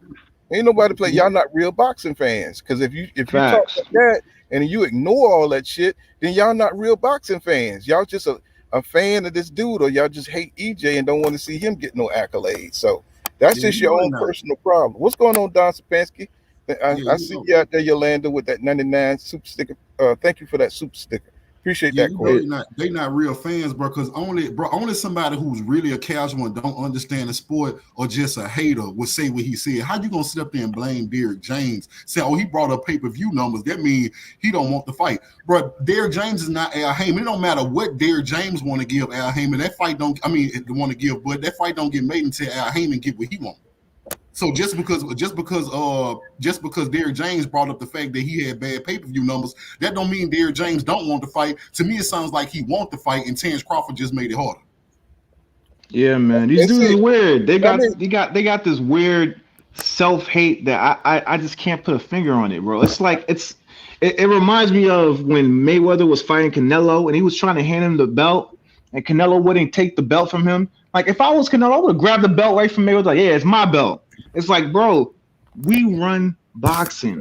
Why are you trying to stop us from running boxing? Join the winning team. PBC make all the big fights. We got all the big name fighters on our side. Why are you trying to stop that? Join the winning team, bro. What's with the self-hate? It's about to be 2023, bro.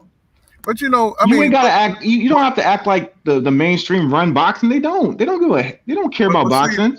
They don't promote boxing. We do. And John, I think that's what it is. I think they upset that the mainstream, the ESPNs, and the people that support the European half of boxing, you know what I'm saying, put the same people that keep Monster Inouye up in the goddamn, upper echelon of boxing.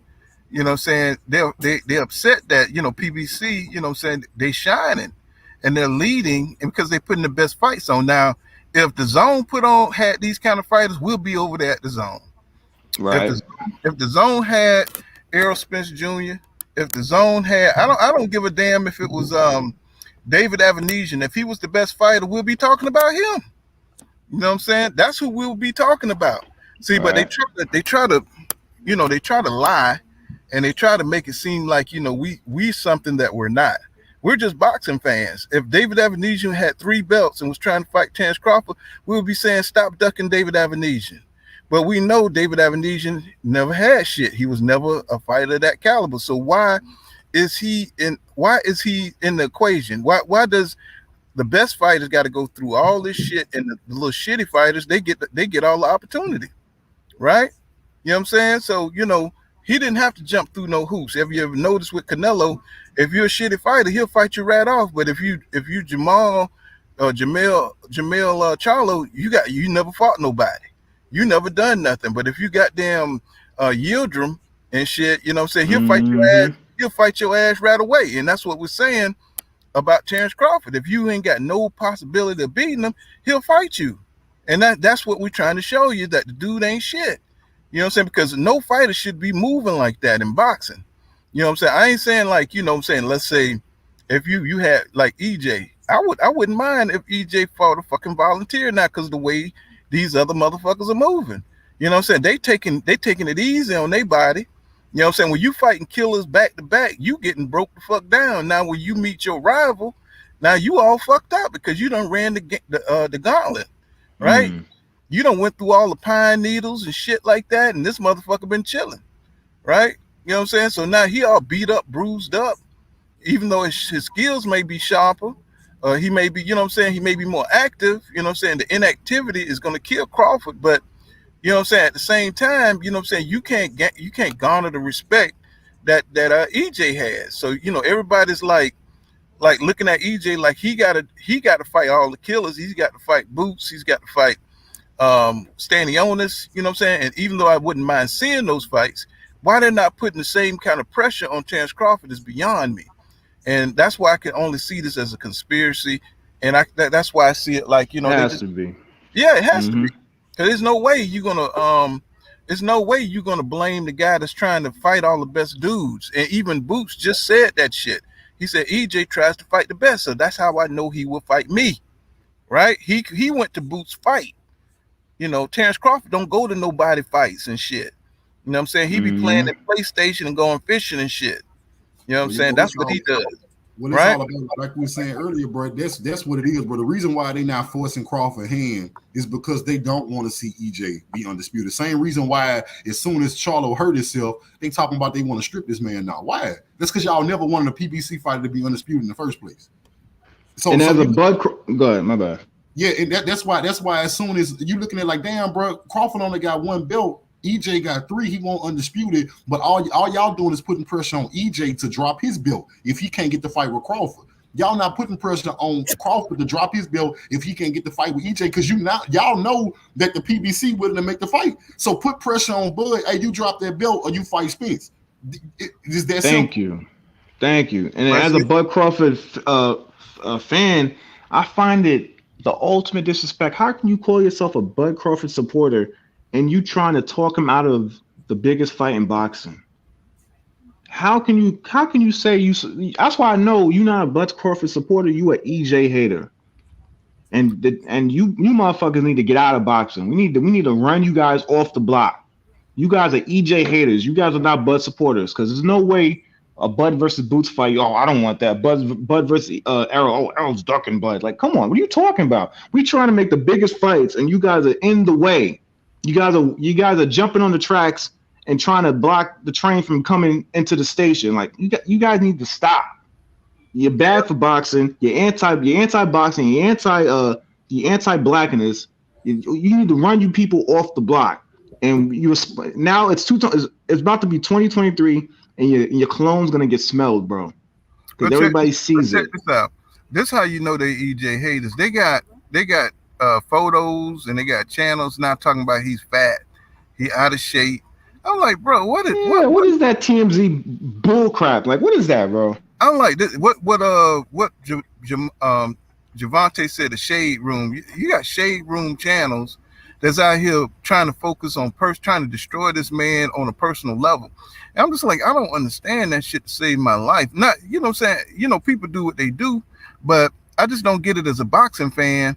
You know what I'm saying? Maybe it's just the hustle, part of the hustle or something. You know what I'm saying? That there's money to be made hating on motherfuckers personally. You know what I'm saying? Because I was just watching that shit and I thought it was incredible because they had photoshopped some shit, looked like EJ was pregnant on the motherfucker. And I was like, bro, what's wrong with these dudes, bro? You know what I'm saying? So it was just kind of interesting to see that man has generated that much hate towards him and he's only fighting the best dudes. So I'm like, bro, we got people that are not boxing fans who are just hustling the hate between, you know what I'm saying, just pushing the hate between these two fighters.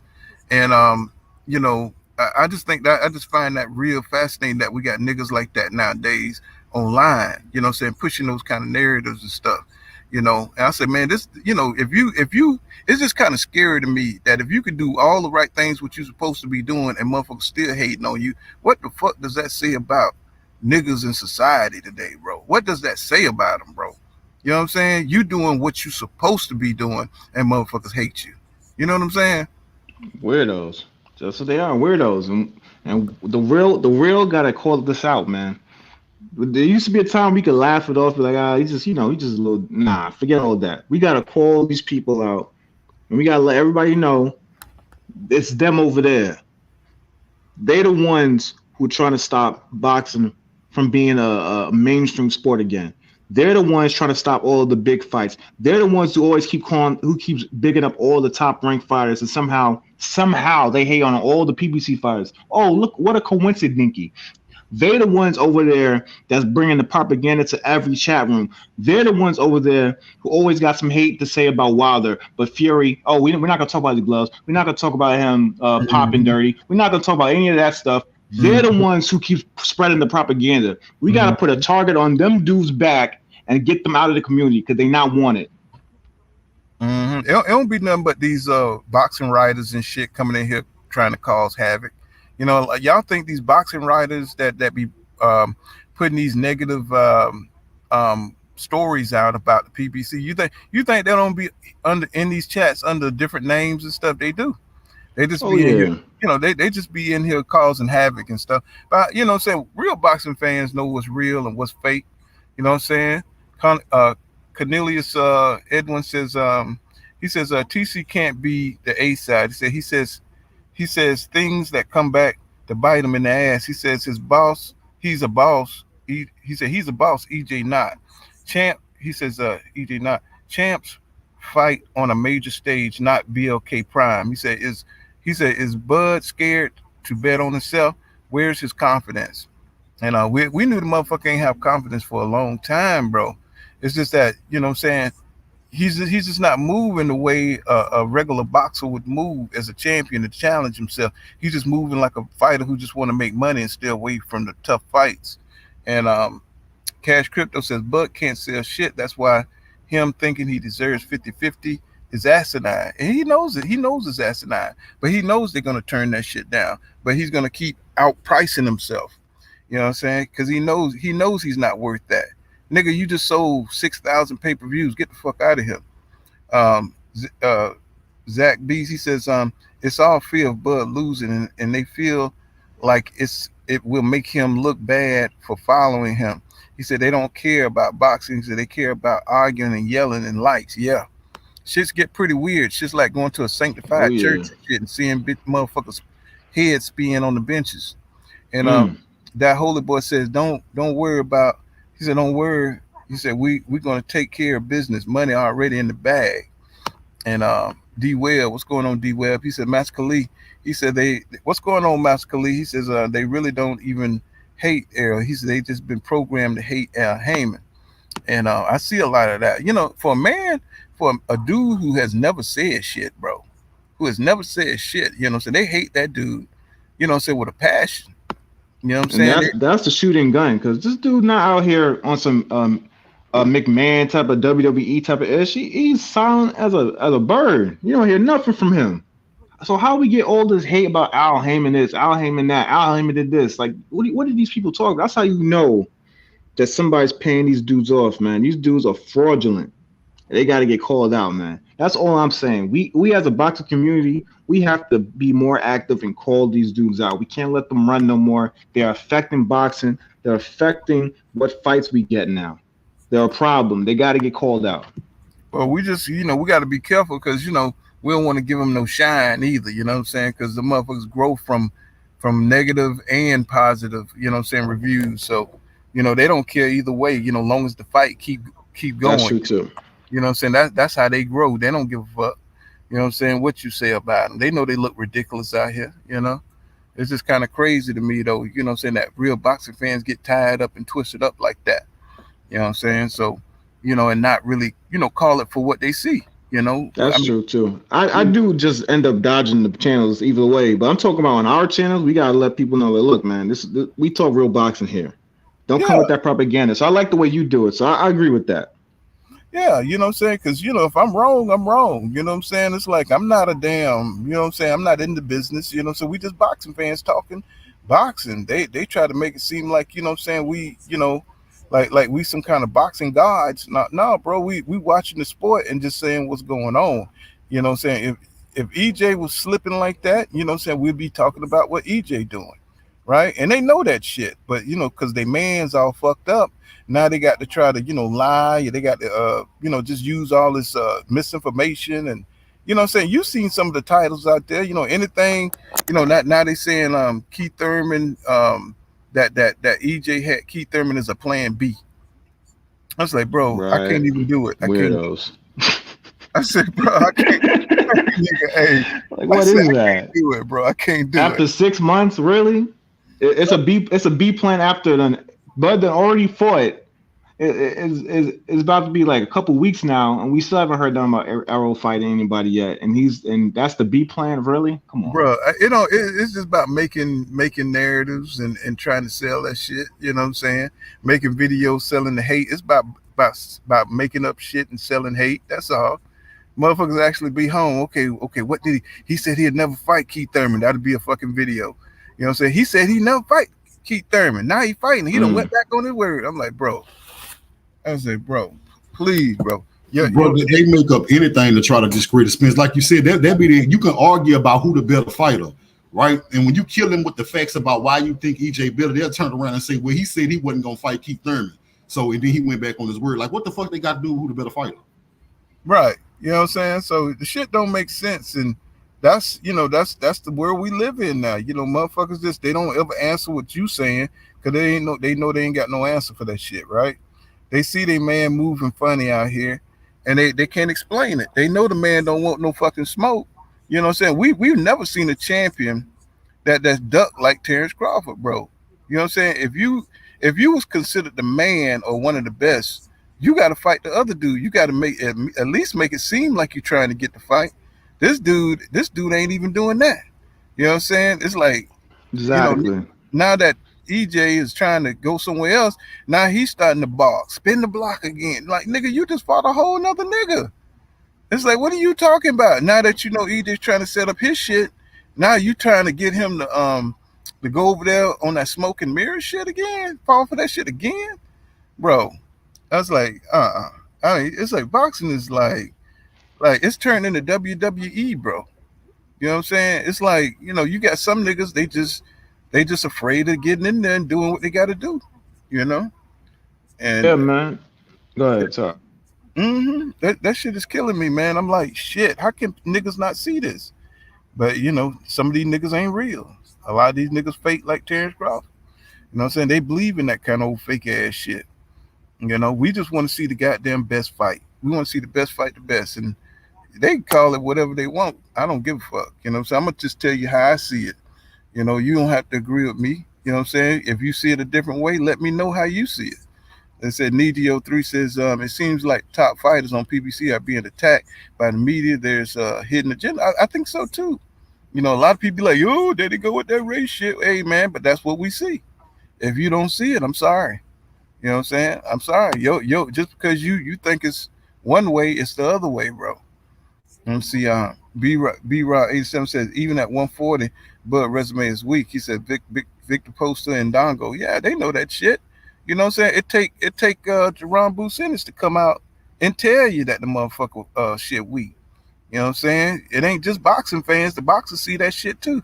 I think who's that dude? I think it's Jaron Ennis' brother, who's a trainer too. He said shit, he never liked Crawford. He said he never thought that motherfucker fought anybody. You know what I'm saying? I forgot what that dude name is. Damn, I did a video on him. I can't remember his name. But yeah, he was in a training saying, yeah, I seen that video, yeah. He said, man, he said Crawford ain't fighting nobody. He said he never liked Crawford and shit. You know what I'm saying? So, you know, a lot of niggas, they superficial like that. That like niggas, you know, they go out here and buy these expensive ass cars and shit just so they could take pictures and drive for a day. You know what I'm saying? So they can look like they got money and shit. You know what I'm saying? That's what I'm saying. That's what really is killing me with this. It's like you would rather hate on the winning team than join the winning team. That is so lame, bro. It's like that is not. Have you never seen The Godfather or something? Like you don't hate on the mob boss. You join the mob and go up the ranks. That's what you do. Stop being afraid to take a L. L's turn into W's. That's how you learn. You think as a Bud Crawford fan, I'm afraid if Bud loses to EJ? No, if he loses, he loses. Okay, he lost. All right. Well, I respect you for taking the fight. If you lose to EJ and you want to make these expedition fights with BLK after the fact, I'll support those. But you got to fight somebody first. You got to gain my respect again. Because when you was on Top Rank, I was willing to give you the benefit of the doubt because I thought that was Top Rank. I was choosing all these bum bashes. I was willing to give you the benefit of the doubt. But when you signed back to him in 2018, I was like, that was the first red flag. And then when you finally left him after giving Bob Arum a lawsuit saying, oh, you couldn't get him the Spence fight, and then you ducked the Spence fight, oh, we got a problem. That's 2 red flags. You hit us with another red flag in 2023, and this Spence fight doesn't get made in 2023, it's going to be a problem for Bud Crawford. It's going to be a problem. Mm-hmm. And see, a lot of these channels are brought and paid for it too. You know what I'm saying? You can see it. You can see them changing their narratives. You can see them how they move, how they talk. You know what I'm saying? It's like they never get an honest assessment. They always try to play both sides, or they just come out with straight hate. You know what I'm saying? So they understand how important to control the narrative on YouTube is. You know what I'm saying? They understand that. So they getting their people in here talking shit for their fighters, but they don't have a leg to stand on. You know what I'm saying? What do y'all think about Jamel Charlo having to go through I think the sanctioning body is making them go get checked out by a specialist and report, and you know what I'm saying? Have y'all ever seen that before? Nah, they just want, I'm telling you, they looking for anything, brother. The moment that they think they can take Undisputed from a black fighter, especially with the PBC, they gonna do that. Look at that, bro. They didn't want to put Jamel on the list. They didn't want to put Devin Haney on the list. As soon as Jamel get hurt, they ready to strip him the first time, bro. People need to wake up, bro. They do not want our people Undisputed. They don't want us number 1 because they know another thing. They using Terrence Crawford as a pawn too, because whoever win that fight out of them is going number 1 pound for pound straight to the top. So they don't want they want to prolong that long as they can because they got exactly who they want at the top anyway. That's who they want up there. Well, what's crazy is if EJ become Undisputed, they're gonna still have Monster Inouye above him. I can see that too. He'll be number 1, and Monster Inouye will be above all them some bitches, and somehow Lomachenko will be up in there somehow. I just feel like that. I just feel like that's the way it is, you know.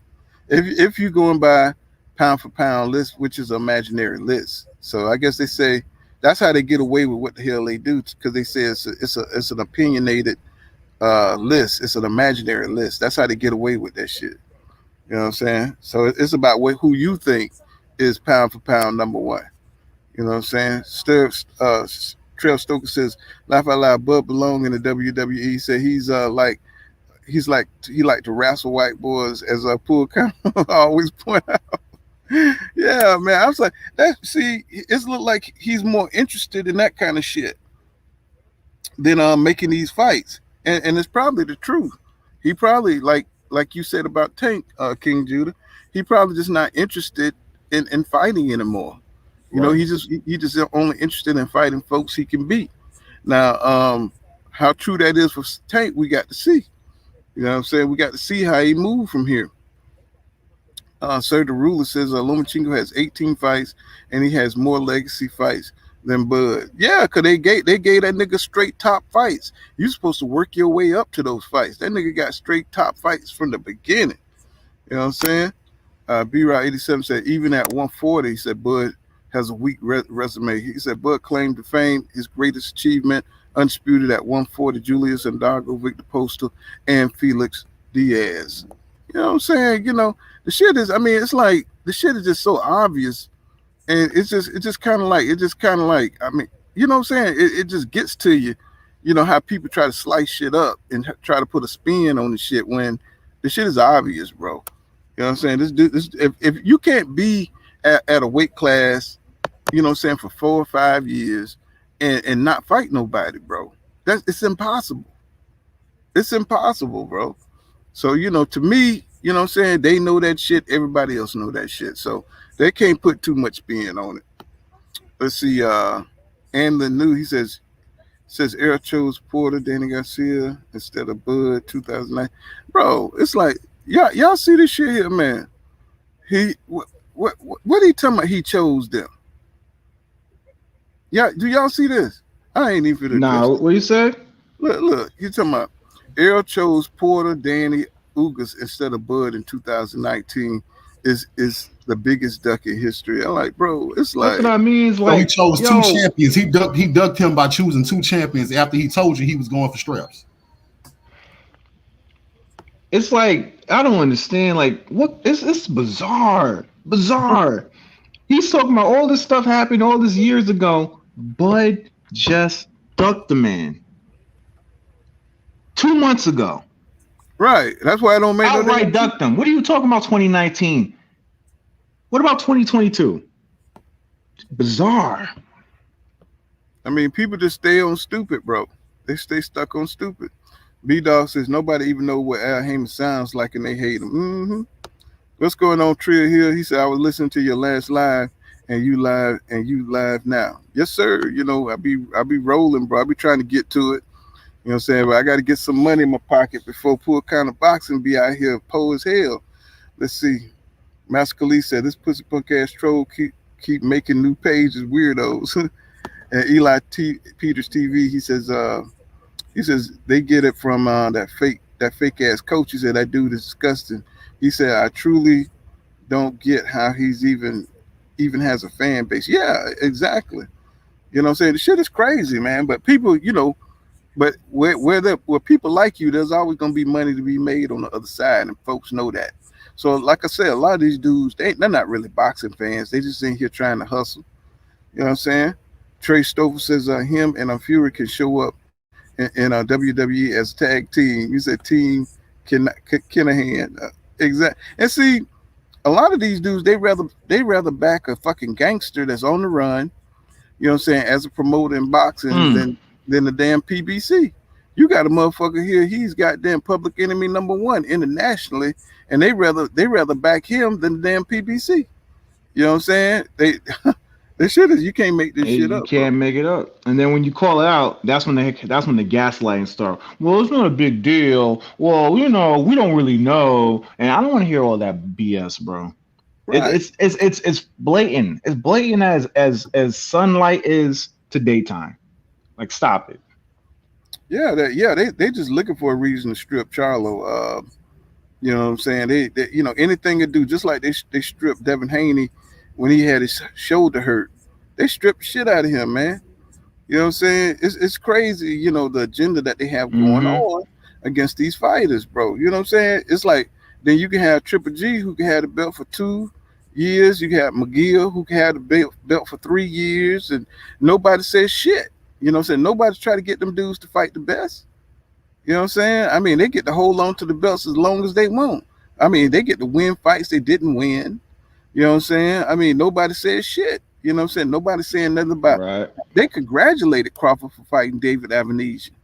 That shit should have been like the biggest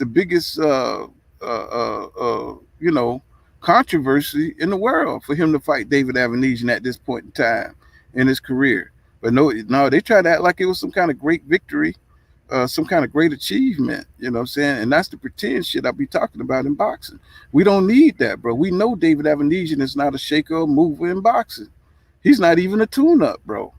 You know what I'm saying? Not even a legitimate tune-up. So I don't know what these guys be talking about, bro. I just be like listening and watching, and all I can do is shake my head when I see it. The cognitive dissonance is wild, bro, because we spent months on top of months in preparation for this fight. People was getting tickets. People were getting all, like, we were practically at the event, damn near. And we do all this, and this dude ends up fighting some David Avenesian, and you guys are just going along with the okie doke? And you want me to believe that you're a boxing fan after we done spent the whole summer bigging up this fight in preparation for the biggest fight in boxing, and it don't happen? And none of you are even a little bit perturbed? You guys are cheerleading for this shit? Really? And you're a boxing fan? I don't believe you, bro. I don't believe you. You can't be no boxing fan. You can't be no Bud Crawford supporter. we've been bigging up this fight, EJ versus Bud. Everybody was hyped for it. Your mama, your papa, your grandmammy, your granddaddy, everybody wanted to see this fight, and it don't happen. And you guys are like, Bud got to get his money. I can't wait for the December the 10th. Like, what do you? What? Bud got to Who raised you people? Bud got to get his money. You know what I'm saying? Bud got to get paid. You know what I'm saying? PBC don't want to pay Bud. It's like, bro, y'all I'm like, what is this weird energy, bro? What is this weird energy? You gotta risk it, man. This is the biggest fight in boxing. No excuses allowed, bro. He called the man out. He said, Terrence, I'm coming for that belt. That's all I needed EJ to say. I'm like, oh, it's going down. Well, see, now Terrence, yeah, go ahead. That's what it used to be. You know what I'm saying? All you had to do was call somebody out after a fight. But now, you know what I'm saying, because they really don't want that to happen. See, a lot of these dudes, they don't want that fight to happen, so they can continue with their channels and keep shitting on EJ. You know what I'm saying? That's a big part of it. Because if he gets the fight and EJ gets in there and dog walk him, now they ain't got shit to talk about. You know what I'm saying? I That's mean, just what it is. If he gets in there and he beats his ass the first round and beats him into a fucking corner, you know what I'm saying? Now they can't even brag on the fight. What they gonna say? Errol, something was in Errol gloves. Errol was on the juice. What they gonna say? You know what I'm saying? What they gonna say? Man, I hope Bud. If they do make the fight, I hope Bud don't get his ass whooped like that. Like, that would be terrible, man. After all this excitement, man, please don't lose that bad, Bud. Come on, like, if you're gonna get your eye checked, at least like take it to the 10th or something, bro. That's why. Me personally, I think the fight will still be somewhat competitive. But go ahead. I don't think so. I mean, I think Terrence Crawford realized that EJ is not intimidated by him, that he don't have no psychological edge. The only edge he can get is to go do some steroids or some shit, because EJ gonna break your ass just like Boots. You know what I'm saying? You see Boots is not intimidated by none of them dudes. The only way to beat Boots is to meet him mano mano. You know what I'm saying? In the ring. You know what I'm saying? Force to force. And Terrence Crawford, he likes to psychologically, you know what I'm saying, get in fucking people's head. You know what I'm saying? And he don't have that kind of edge when it comes to EJ. EJ look at him like he a little puppy. You know what I'm saying? He look at Terrence Crawford like he a little dog. And he a big dog. And he gonna eat up the little dog. And Terrence Crawford understands he has that kind of mentality. It's hard to face a motherfucker you know ain't scared of you. You know what I'm saying? You know that nigga coming with full force. He's gonna bring all his power, all his skills. He's gonna bring his anger, all the shit you talk. All that shit is there. And I just don't think Terrence Crawford, with the type of opponents he's been facing, he's not prepared to fight that kind of fight. That kind of fighter with that kind of attitude, with that kind of fighting spirit. You know, this shit ain't gonna happen. So I think EJ should just forget about that shit. I really do. I don't think Terrence Crawford, I think he's chasing him. He done already showed you, he done put too many obstacles out there in between them. So, you know, I think EJ is just wasting his time with that dude. I really do. Yeah, it's looking more like that. That's why I'm as a Terrence Bud Crawford supporter. That's why I'm trying to get boots in the ring with him. So if that's the case, if he's really on some ego trip, he really don't want, and I don't know if he's afraid to fight him or not. I can't read minds, but if he really on that type of time, then somebody else need to challenge him. Somebody else need to do it then, because we can't have this dude hanging onto this belt and not fighting a damn single soul. That can't happen in the new year. Mm-hmm. That's true. So y'all keep it going. I got to go down here for something. Y'all keep it going. What's going on, fellas? Anybody out there? Yeah, man. I just like we said, bro. That's the only thing, and like I said, you probably the only Bud fan I talked to who was really balanced and see the situation for exactly what it is. And I respect you for not getting emotional about us bashing him. You know what I'm saying? Because we don't like him, bro. We don't like how he moving. I respect your mind, bro. Because I mean, at least you can tell that it's not for no reason. So my thing is, the only thing that we can do to move forward with this situation, the best case scenario, is Boots fight Bud. How else could this play out and we get what we want? We not unless Boots fights Bud. Because like I say, if Spence fight Boots, so the two things that can happen. Suppose Spence fight Boots or Spence wins. we right back where we was at first. We still don't have undisputed. If Boots beats Spence, it's no guarantee that Crawford gonna fight him either. The only way we know undisputed gonna happen is if Boots fight Bud and win. Right? Exactly. That's the only way we ever gonna see undisputed at 147 between these fighters. That's exactly that's the way I see it, man. And me personally, I think that Bud Boots fight, that would be a good fight. That'd be a nice little fight. You know, it'd be the second big, especially if undisputed is what happens finally at the end of the year. That'd be 2 mega fights for the boxing fans, man. You cannot, why would you disagree with that? Like that's perfect for us. We get 2 mega fights in 1 year. What more do you want from boxing? You get Bud versus Boots, then you get Boots versus EJ. The thing Unbelievable. Is, though, they just want one. They really want to just protect Bud record, bro. You know what I'm saying? They want to protect Bud record. He not used to taking challenges and shit. So they want Errol to do all the heavy lifting, so he could fight Boots and maybe get something took out of him, or he could lose. That way, Bud can just retire. Like it ain't about the best fighting the best for them, bro. It's about a narrative they already created, and they want that narrative to be correct no matter what. I hear you. But all right, we can't really convince the people who do these channels. But what about the boxing fans who watch them? Are you guys really on this bum bashing train? I have to really look at these guys who support these channels that are all about the EJ hate. Like what are you about? What is this TMZ weirdo energy that you're bringing to boxing, where you want to know what they're doing in their personal life? You want to know, who are they dating? You want to know about, what are they posting on Twitter and shit? Like, what is this about? Bro, it's like Judah said earlier. They not boxing fans, bro. They groupies, bro. They cheerleaders, bro. They don't care about the sport of boxing, bro. They more fans of a certain boxer than they is the sport. They goddamn get attached to these fighters, and they what is called, like they slick live through these fighters, bro. Because they ain't accomplishing shit. So they live through these fighters, and they cherish their accomplishments, and they treat them like they own, bro. They don't give a fuck about the sport of boxing, man. That's clear. You know what I'm saying? Look at the channel they support. You know what I'm saying? It ain't nothing but the most videos that get the most views is one that's hating. You know what I'm saying? It ain't nothing positive. Motherfuckers photoshopping EJ's stomach, acting like he fat. If he fat and out of shape, tell your man to fight him, bro. Tell your man to get the fuck in the ring. You know what I'm saying? If he look like Bomac, tell him to fight him. And that's the part I don't get. Why don't they ever get to that part?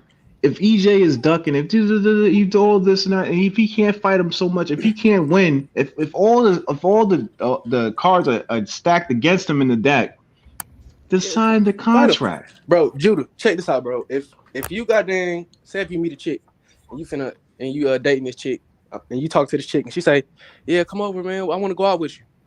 You go all the way over to her crib.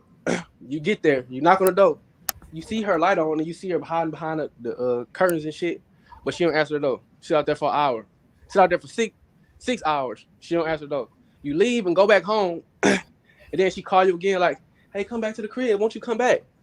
You can be like, hell no, I'm not coming back. You bad for business, bitch. The same shit with EJ. I sat here and negotiated with you for 6-7 months. Hey, we get it, man. He damn sure dropping jewels. He leap across that shit. Bro, that's the exact same thing, bro. He negotiated for 6-7 months. He took a year off this man's career, bro. And he already 32, about to be 33.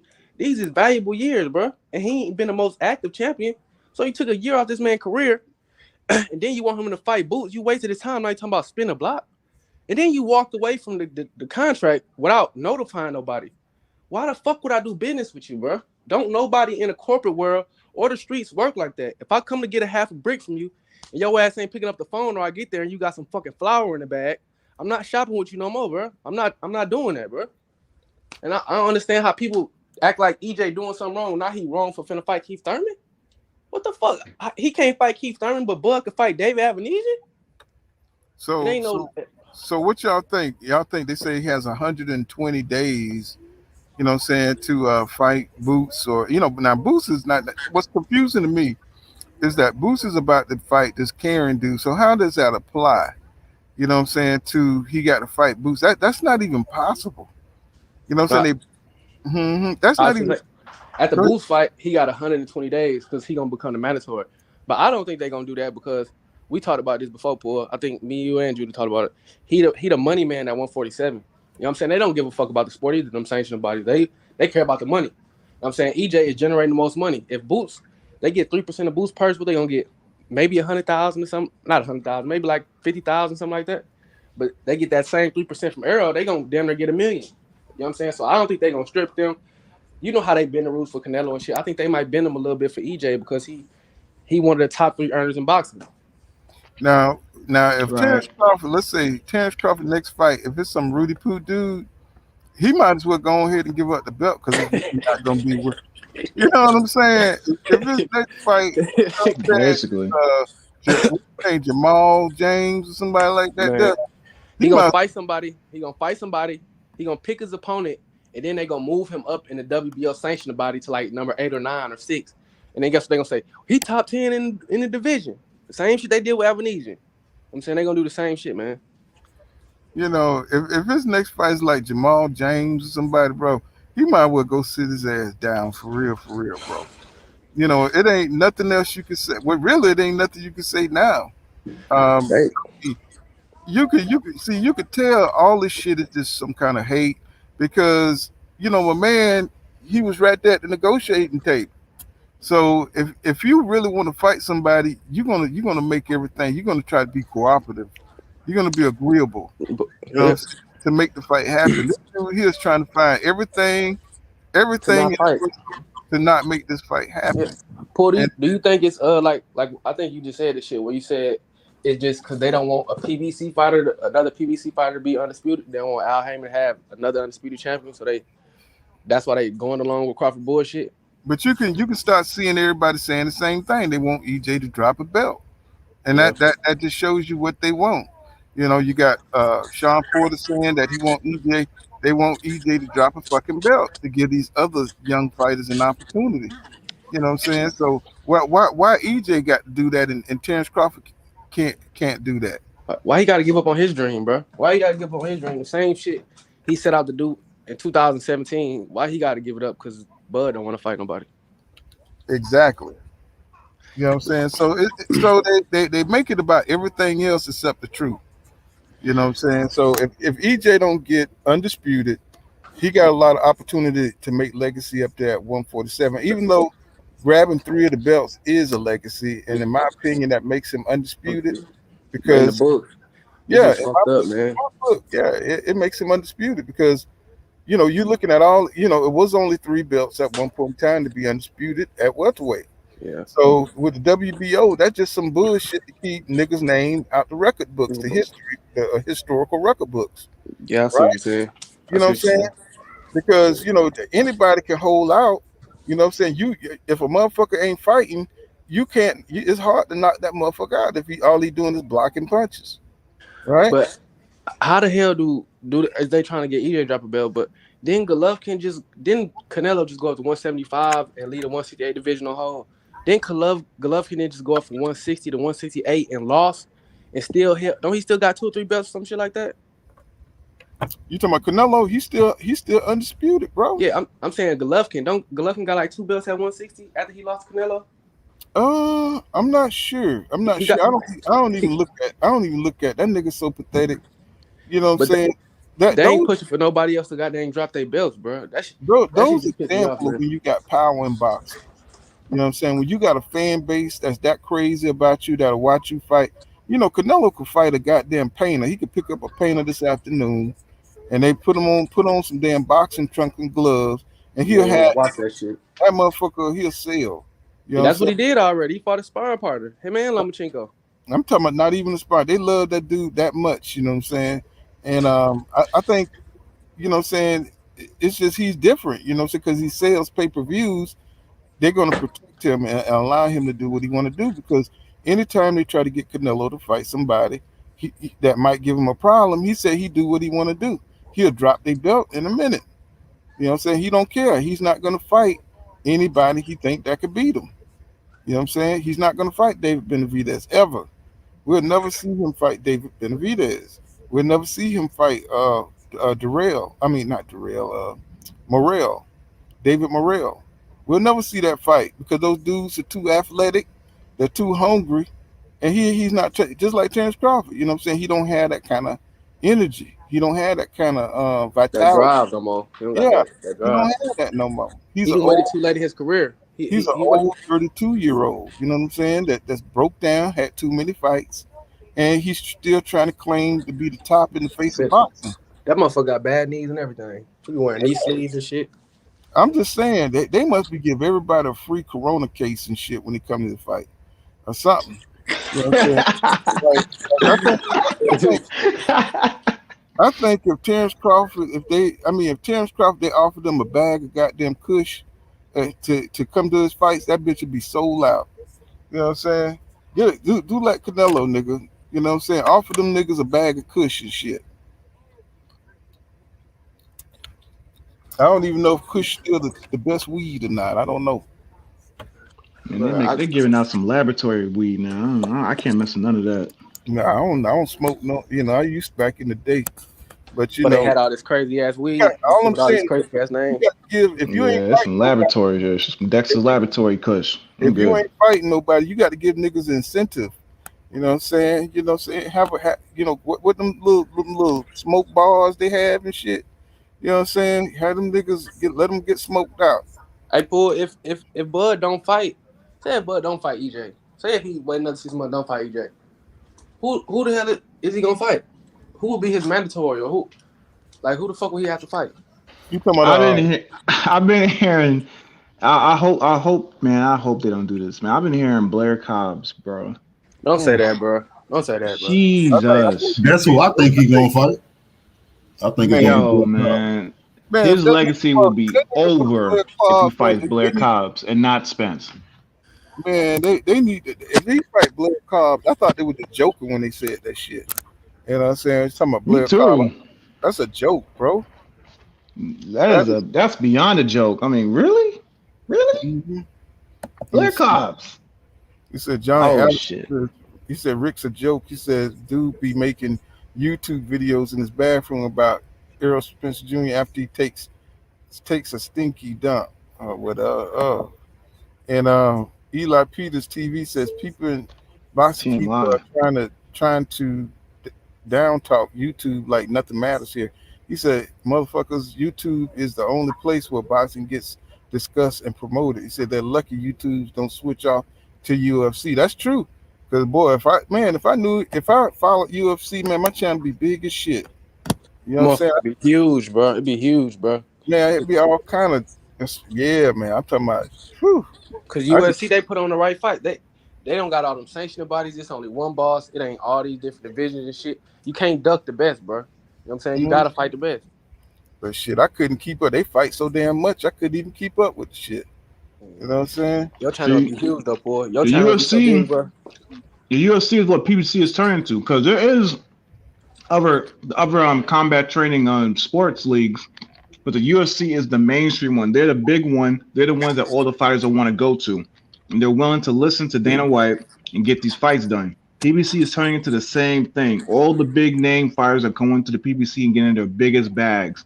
You got all these people that's trying to create dissension around the PBC and around the success that they're having. Lying on them, talking about, they're broke, they're all this. Like, who the hell? Like, what are y'all talking about? The biggest fighter in boxing is with the PBC. The Canelo just had his biggest bag with the PBC. Fury just had his biggest bag with the PBC. Everybody has the biggest bag with the PBC. All the biggest fights with the PBC. What are y'all talking about? They've been pushing that narrative for years, though. The thing with the UFC, why they can make the best fight the best and why they can power what Dana White say is because they don't get paid as much, bro. So they need them fights, bro. They be having to fight 3-4 times a year because the top person on the card might make $700,000, $500,000. You know what I'm saying? They got win bonuses and all that other shit. So they gotta listen to that nigga because that's the most money they're gonna get. PBC, I mean not PBC, but boxing, motherfuckers, Bub was getting paid $6 million a fight, and he ain't even generating $4 million. You know what I'm saying? And gating revenue and shit. So it's kind of like, I don't want to say he kind of be starving his motherfuckers over there, but that's basically what it is. They gotta listen to that nigga because they don't get paid that much. So Let's Roll says Jamel ain't Canelo. He said that's why they punking him. He said Canelo's been stalling 168. How long? You know, but see, they you know, the system is behind certain fighters, bro. We know that. You know what I'm saying? So, you know, it's just it's the pretend shit that get me riled up because, you know, motherfuckers act like they don't see them blackballing, you know, since, you know, guys who got way more achievements, who fought way more dangerous fighters. They don't get the credit that these dudes who fight in fluff, you know what I'm saying, in the ring. And that's not right. You know what I'm saying? And people want to make it about, you know, they want to change the narrative and make it about everything else but, you know, what it is. What's going on, John says, because they're unsuccessful don't mean it ain't happening. And King SJ says, for the past 5 years, Errol's been oh shit. It's like, bro, I mean, I don't understand this kind of thinking, bro. I'm just block his ass. Shit. It's just dumb ass shit. Weirdos, man. I don't get it. Don't get it. It just don't make no sense, bro. You know, that kind of hatred, bro. You know, so the dude is a fighter. It's like even if he did get drunk every day, so what? You know what I'm saying? As long as he winning in the ring, why do you care about him drinking? You know what I'm saying? Shit don't make no sense. We men here, we not women, okay? You know what I'm saying? So Les Rose says Canelo hurt his hand too. Said he didn't have to prove he don't need proof though. That's what I'm saying. That's what I was trying to bring up about Jamel. It's like they want all this damn proof from him, but you know, Canelo said I do what I want to do. You know what I'm saying? They not trying to strip him. You know, he went up there and got his ass whipped for Bivol. You know what I'm saying? He still got his belts. He fight who he want to fight, right? You know what I'm saying? So, you know, Jamel, he's undisputed. So to me, he has a certain amount of privilege that, you know, at least this man has fought nothing but the best at 154. So why they don't believe this man's hand is hurt? Don't make no sense. It says Rick Hill says 64% of internet traffic is bots. He says y'all arguing with bots that are designed to create chaos. I ain't arguing with no damn bots. I just block their ass. Shit. You know what I'm saying?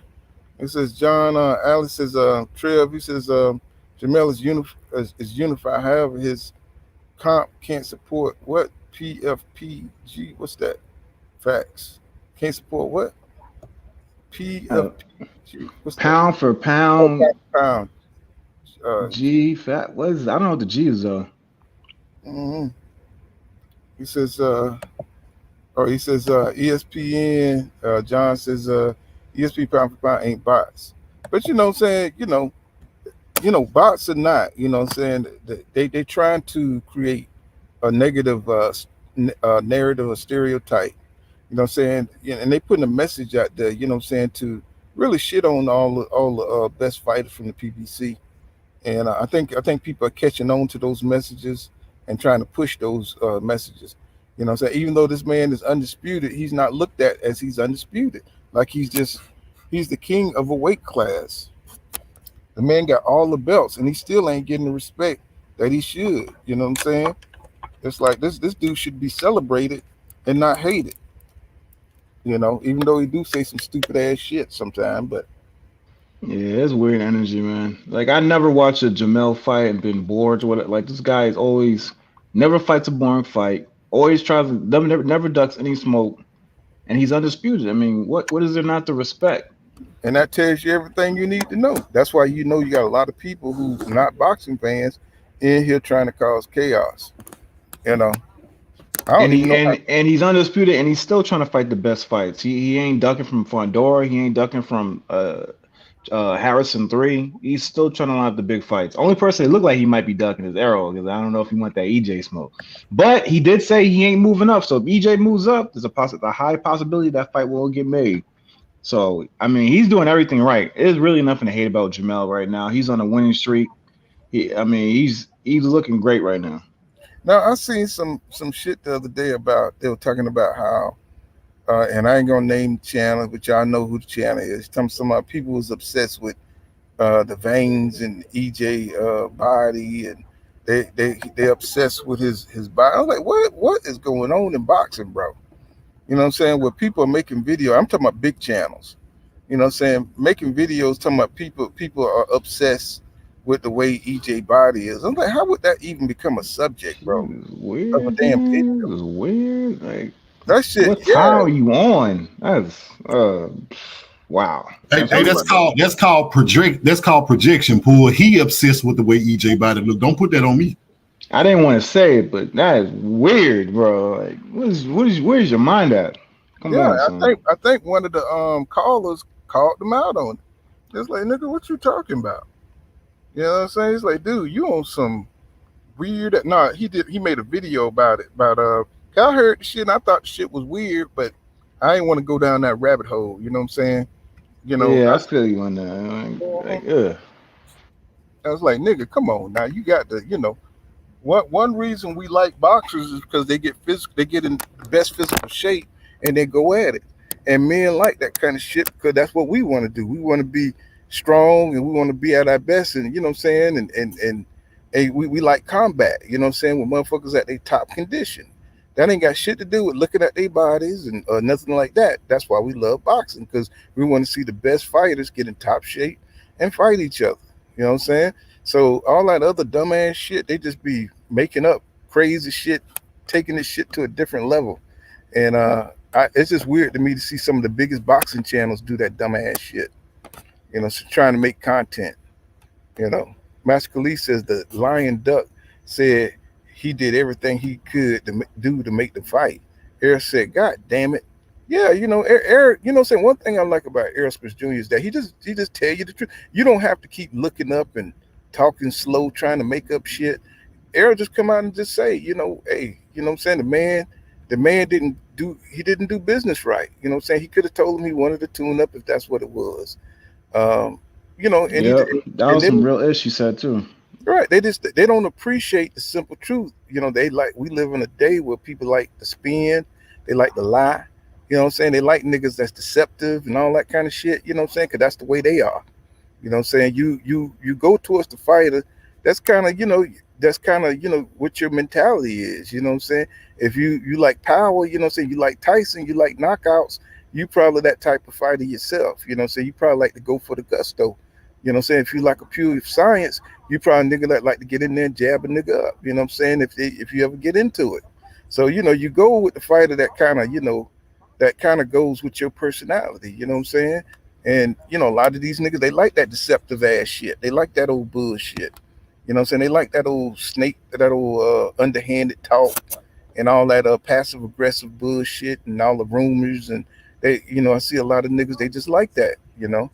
A lot of these channels that they live on all that kind of gossip ass shit, you know, that's why I really didn't cover, you know, all that Jamel Charlo beating on somebody or some shit like that. And, you know what I'm saying? I'm not into that, bro. You know what I'm saying? I ain't get into boxing for that, you know. I'm glad that, you know, he came clean on the other side, but as we see with Meg Thee Stallion, that shit could have went another way. You know what I'm saying? It could have went another way for him. He just need to watch himself.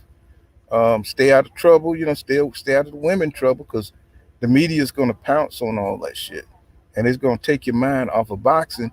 And then when you take a L, that's all they're going to talk about.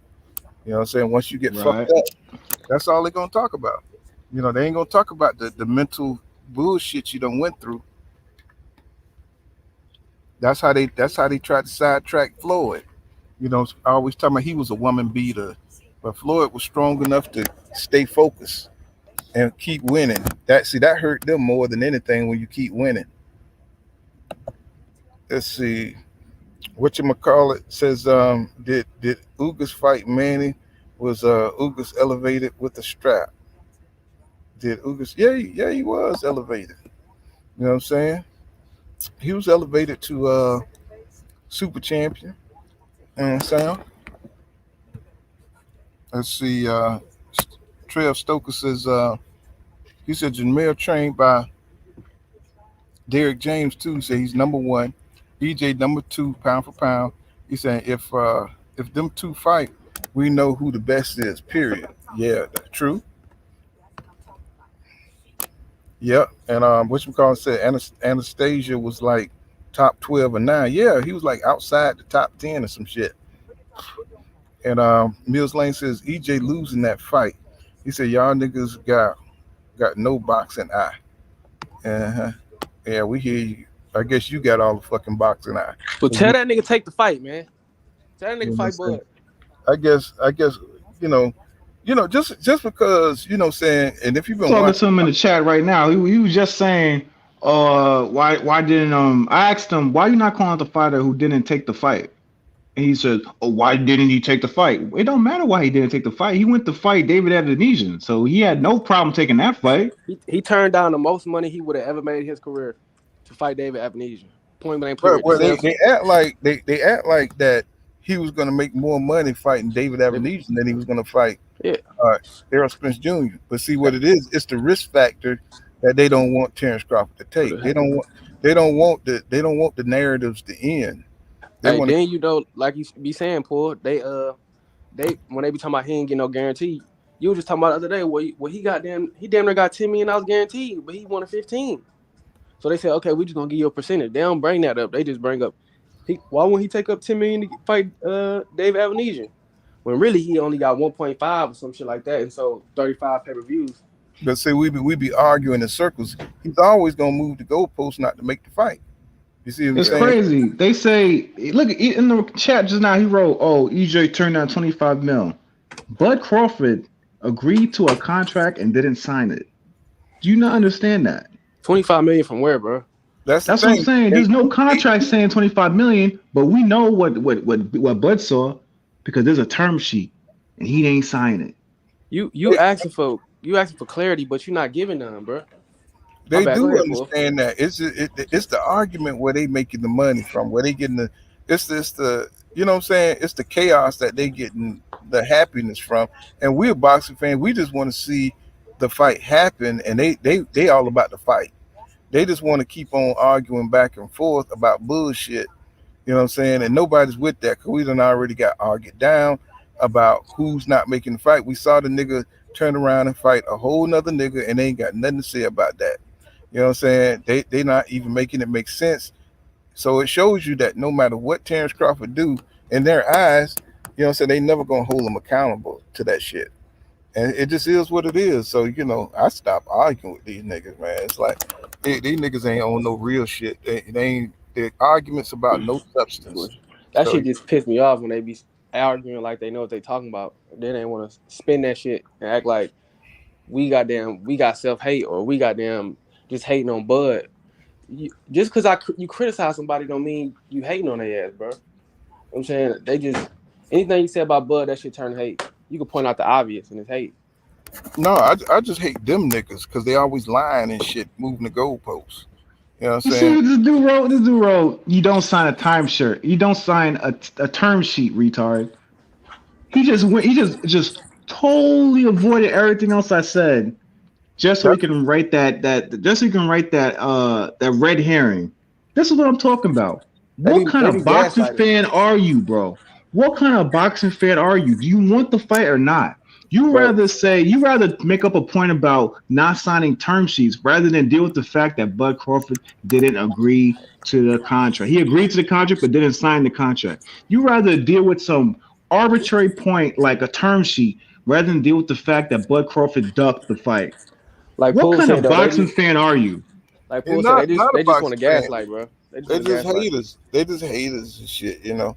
Motherfuckers don't be trying to make these little small points and shit that don't make sense. That's why I don't even get into it. This Zach B says there's much hate that he says so much hate that these guys would support a boxer all the way in Japan rather than support our brother EJ, but they out here screaming black power. You know what I'm saying? It's because niggas don't stand on nothing, man. I mean, you can see all the lies and all. Look at how much support these hate channels get. You know what I'm saying? It's like it is not about the truth, and this can happen to anybody. So these niggas are willing to lie, make up shit, study shit just to make up propaganda. You know what I'm saying? We live in some real treacherous ass times now, where niggas don't stand on nothing. They don't stand on nothing, bro. Right. Niggas stand on quicksand. That's why the black community would never get together, bro. Because we got too many sellout niggas, you know what I'm saying, out here in our shit. You know, niggas don't stand for nothing. They don't believe in no black pride. They don't believe in nothing. You know what I'm saying? They don't believe in being real or standing in facts. Truth. You know what I'm saying? They don't give a fuck, bro. They would say anything, do anything. Look at some of these channels and go to them and look at the shit they be talking. Even when they get threatened by niggas trying to stand on the truth and shit, you know what I'm saying? They still be on that bullshit. You know what I'm saying? It's like crazy, bro. You willing to die to lie on niggas and shit, bro? Ain't nobody got time for that, bro. You know what I'm saying? It's like It's crazy. We live in some crazy times, man. Nigga will lie on you quick. With the I mean, quickness, man. yeah, I'm talking Like about and stand up on that shit and take it to court and everything and lie on your ass. These are habitual liars. these are the times we living in. You know what I'm saying? Niggas don't care. You know, they don't care if it's true or not. They will back a lie in a second. So whatchamacallit said, Bud fight EJ leftovers. I mean, these are facts, bro. It's like these are things that you can't dispute. You know what I'm saying? These are things that we see, these are things that we know, and yet you still got niggas, you know what I'm saying, that would just say anything to go against the grain. I call it they contrarians. You know what I'm saying? They just look for the smallest point and they feel, you know, they damn nipples ting, you know what I'm saying, anytime they put a lie out there. Uh, Yeah, man, that was some housewife like you really tried some housewife ninja tactic in a chat, man. This is crazy. they Like do that. They who do that. raised you dudes, man? You out here acting like you were part of the bad girls club. Like where's your Exactly. masculinity at? It's like believe all women, believe all these liars out here, these Bud Crawford fans. Believe Believe all trolls. yeah, believe all trolls. Let's see here. Oh, what he said, Mascali said Mill Lane Ugas got stopped fighting because EJ broke his fucking body. What the fuck you talking about? See, and you see, some of this stuff don't even deserve a response. Mascali, you've been here long enough. You seen some of the people I brought up here on my panel. I had to kick off because they kicking that dumbass shit, bro. It's like, how do you even take it to some of these talking points? It's like they've been debunked so many times. And it's like that's what they do. They just go back in the past and try to find some obscure ass point and try to run it home. But I'm like, bro, I ain't got time for that shit, bro. He said Bud just walked away from a whole fight with Errol Spence Jr. It's like, what y'all talking about? This is Andre Smith says Bud fight. He said Bud fight trash. He said high guard the whole fight until knocked out. He said fight clowns. He said EJ was demolished. That man, I think so too. You know what I'm saying? I think he don't want it, bro. I just don't think he want it. You know? It's just, I mean, we shouldn't be sitting here wondering, do this man want to fight? If you got to sit here and wonder if a fighter want to fight, he don't want it. He said maybe that's why what he says, Cornelius Edwin says maybe that's why TC ducked EJ. He said Mills. He said he want to keep his eyes, and he says what you don't see open. He says what you don't see, open your eyes. He says what current champion has Bud fought in 4 years? And see that's something they know. I mean, it's like you can't defend that shit. So you know that's why I'm done fucking arguing with these niggas, man. It's like they don't keep it real. You know, you can't argue with somebody who keep moving the conversation all over the place. They never answer your questions, but they keep bringing up bullshit. So it's like, you know, I can't do it. So Master Khalid says, if Ugas a bum, he said, what the fuck do you call David after sneezing? You know what I'm saying? They know. I mean, they know that shit. You can't excuse that shit. You know what I'm saying? That nigga just proved everybody in the boxing world that he beat bums. And you know, you should not fight nobody of a David Avenesian level at this point in your career, bro. You know what I'm saying? You can't make this shit up. This shit is real, bro. You just fought David Avenesian and you want some kind of clout or credit off that shit? Man, get out of here, man. It says, Mill says, what up, fam? He said, you know it's all love. You know what I'm saying? He says, Mill Link says, when Aaron Control, you ain't getting fights you won't. See, that's what I'm talking about. That nigga got them straight blinders on. Cash Crypto says, Fat King Judah. Let's see. Let me go down something. Whatchamacallit says, he says, Bud is good, almost great, but look at the stage. Look at the stage his platform is on. Now, if Bud tried to do 140 to be two-time undisputed, even at a catch weight, would have been better than Every Nation. Yeah, I think so too. You know what I'm saying? Fought what's his name? Josh Taylor. You know, somebody of a high caliber champion. I think that fight was possibly in the making, but Josh Taylor, I think he dropped some belts, I believe. So I think that they lost the lucrative angle for that fight when he dropped them belts. Mm-hmm. Because I think what's his name got WBC now. what's his name, Regis. Yeah. See, I think he dropped. He might have dropped WBA too. Let's Yeah, I see. think he dropped. I think he dropped 2 of them. Yeah. hmm So this is crazy, bro. Let me see. D Web said Bud is the de facto great white hope. Yeah, that's what I said in another one of my live streams. He's the de facto great hope. He's the one that can knock, saying one of these PBC fighters off the top. And anybody who's in a position to knock out a PBC fighter from greatness, they're gonna get the support. They're gonna get that de facto support. You know what I'm saying? Because these are the fighters that's putting the pressure on the fighters they want to be on the top of the pound for pound list. You know what I'm saying? But these dudes ain't real. They're not good enough to stay up there. If they fight great competition, then they're gonna show that they're just regular. You know what I'm saying? Just like Bivol showed that Canelo ain't shit special to him. He just outboxed the dude. You know what I'm saying? Real badly. You know what I'm saying? And showed that Canelo ain't all that. You know what I'm saying? So imagine if he fought Jamal, or imagine if he fought, Demetrius Andrade, what he'll look like. You know what I'm saying? He'll be exposed, and they know that, and everybody in boxing knows that. So we all just pretending. You know what I'm saying? People are just pretending like these guys are the best, and they're not. And so they're trying to use the status and clout of Canelo to keep him away. They try to use the status and clout of Triple G to keep him away from fighting the best in the division. So we've been seeing too much of that. Terrence Crawford is trying to do the same thing. He's trying to use whatever clout he got to stay away from the best in the division. And see, black people ain't having that shit. You know what I'm saying? Some black people want us to be just like Canelo fans or Triple G fans, and be like, who have they fought? Do play that game. No, I want to see Boots fight everybody. You know what I'm saying? I want to see our champions fight everybody. We don't want to be like the other people, you know what I'm saying?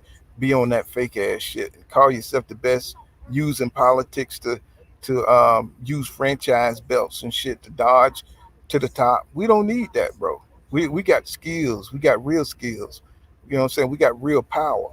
You know what I'm saying? We got, we real with it, bro. We don't need all that. You know what I'm saying? We got Devin Haney at undisputed. You know what I'm saying? We got Jamel Charlo is undisputed. And if these other weight classes got it together and was playing by fair rules, shit, it wouldn't be nothing but niggas with undisputed titles at each goddamn weight class, except for maybe Facts. 175. Except for maybe 175. Because that kid, what's his name? Arthur. He's real Better with it. beef. Yeah, that's a big dude. He's Yeah. real with it. Yeah, he real. He real with it. So that's just the realness of it, bro.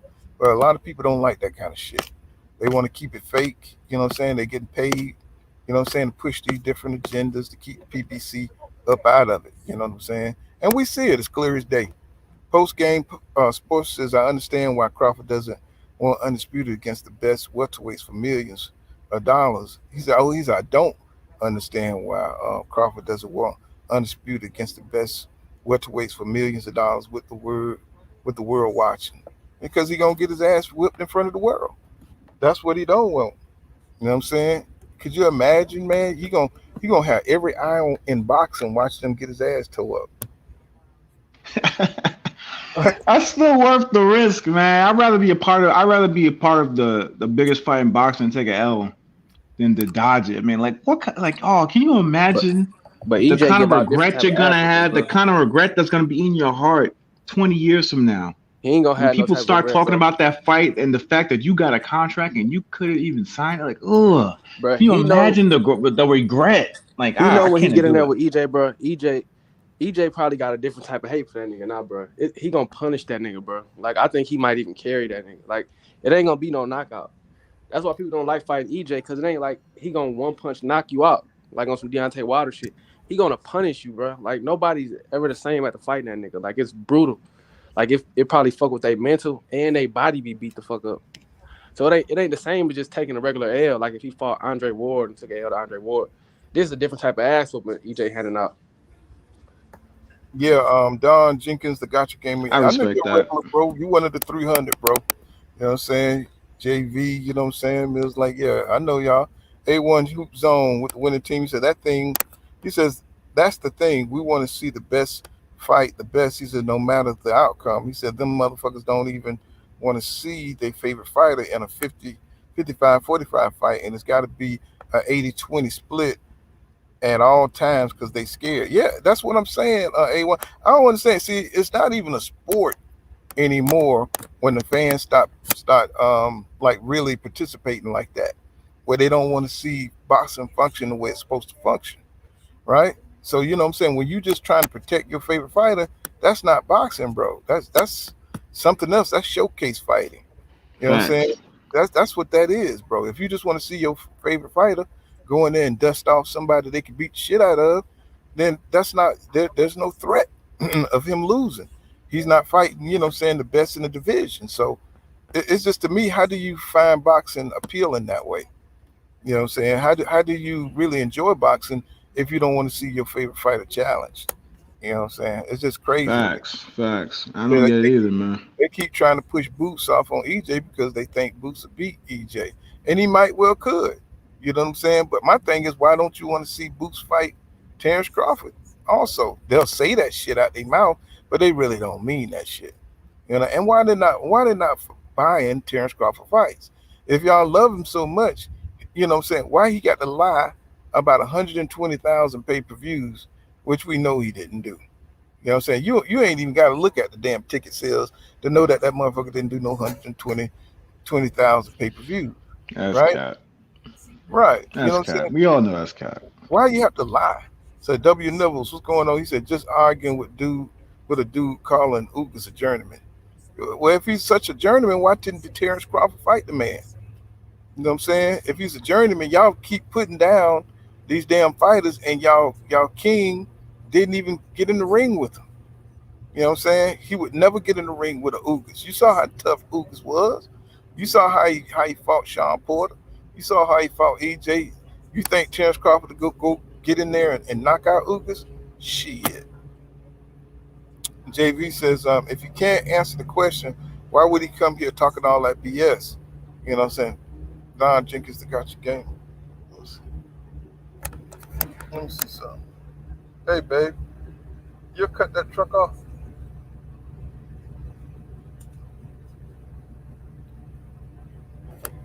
Let me see. So, Cash Crypto, let me see. Yeah, so I just wanted to See, Don Jenkins, the gotcha game. He says, like I said, if the best should be able to name 5 50-50 fights. Yeah. And you know, but they don't hold the nigga to no standard. You know what I'm saying? That's how you know it's all bullshit. You know what I'm saying? That's how you know it's all bullshit. They don't hold them to no standards like we do the other champions. You know what I'm saying? And you can't be pound for pound the best if you ain't got no 50-50 fights, my nigga. That's just what it is. Cornelius Edwin says, Mills, go get permission from your parents to answer the question. How Al paused the fight when Bud agreed and didn't sign? I mean, they're not going to address that kind of shit. What's going on, Calvin Ringo? He says, Bud's a duck. That's it. That's what it is. And John Allison says, reality is Boots beats, I guess he's saying beats EJ would probably be a better, Boots beat EJ would probably be a better fight. Plus, an easy one to make with both guys willing to put it all on the line. I think so. I think that's a better fight. I think so too, bro. A1 Hoop Zone says, bro, I'm gonna support EJ, win, lose, or draw. Same with Boots, because they're fighters and gonna keep challenging themselves. Boots lose, he's retiring and have some type of surgery to blame that for the ill. Let me see. I'm reading that wrong. He said, I'm gonna keep challenging himself. Bud loses, he retire and have some type of surgery to blame that for the ill. Yeah. Yeah, he said Bud. Mm-hmm. I believe that too. You know what I'm saying? It's like, because it's so much pressure, you know what I'm saying, between these fighters. You know what I'm saying? EJ, it's a lot of bragging rights. They're rivals. And I think Terrence Crawford is a real emotional dude, a real competitive dude. And I think he'll do anything to win that fight. So if that fight will be made, EJ gonna have to watch everything. B-Dog says they don't want to see Bud in any challenging fights. Yeah, because if you get beat before the EJ fight, they're gonna say he wasn't shit to begin with, which I believe.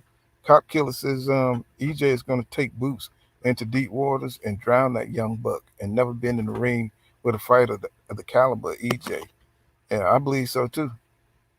Uh, let's see. Anthony Jones says Budrick, a journeyman specialist. Yeah, that's exactly, But they don't want to admit the shit. They just don't want to call it for what it is. Don Jenkins, the Gotcha Gamer, says, he says, hell, I'm 41, been watching boxing for years, and never in my life have I seen a guy not take challenges. Mm-hmm. And see, they don't understand. Like, we see this shit from a whole different perspective. You know what I'm saying? We're looking at how this dude moving and who he's fighting, and he's not fighting like a champion. You know what I'm saying? JV says Mills always stirring shit up and running. He said he has been doing it for years on other folks' channels. You know what I'm saying? He says Keith Ferris says Boots is not going to beat no EJ, man.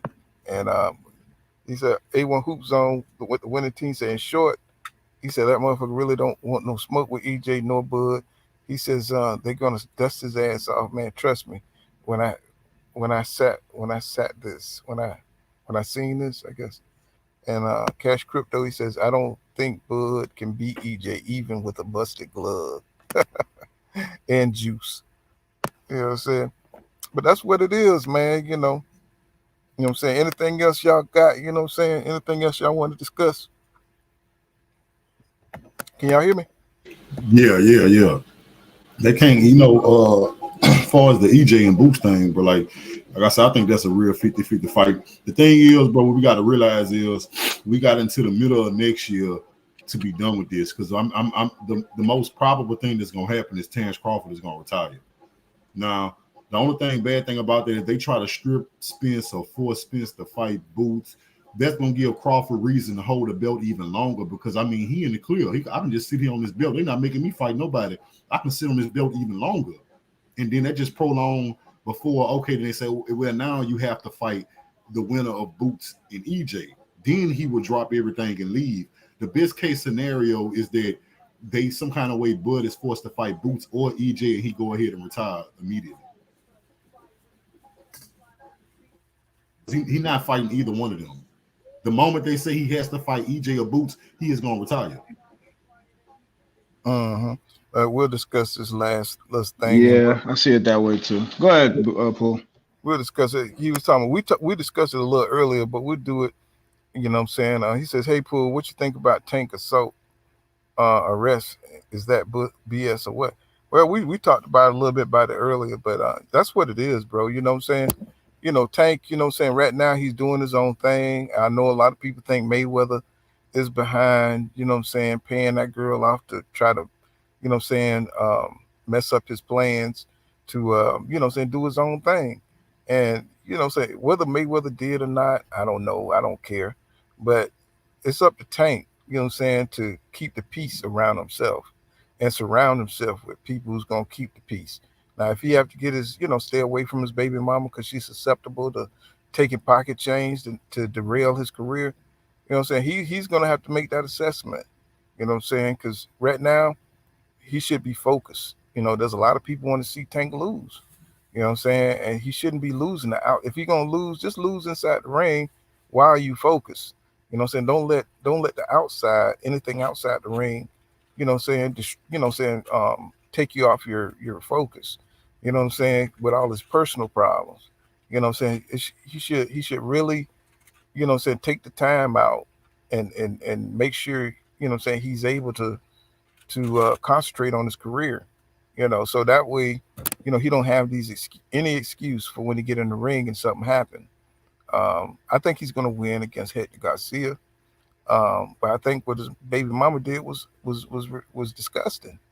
But luckily he had somebody who had a conscience and came back and cleared the shit up, because that this could stick with him for the rest of his life. You know what I'm saying? Calling him a woman beater and all this kind of shit. And I'm glad she came out and said she lied about shit. You know what I'm saying? And that, really, I'm glad it turned out like that. He's really lucky. You know what I'm saying? But now hopefully he could take an assessment of that situation and put himself in a safer position. Just having a beautiful woman with you all the time ain't worth it. You know what I'm saying? If she can destroy you, and exactly. I just think he's going through learning pains. He's He's just going to have to learn that he's going to have to protect himself a lot better. You know what I'm saying? Protect his mental health a lot better. You know what I'm saying? If he's going to be a professional fighter in the limelight. He's got a lot of enemies out there.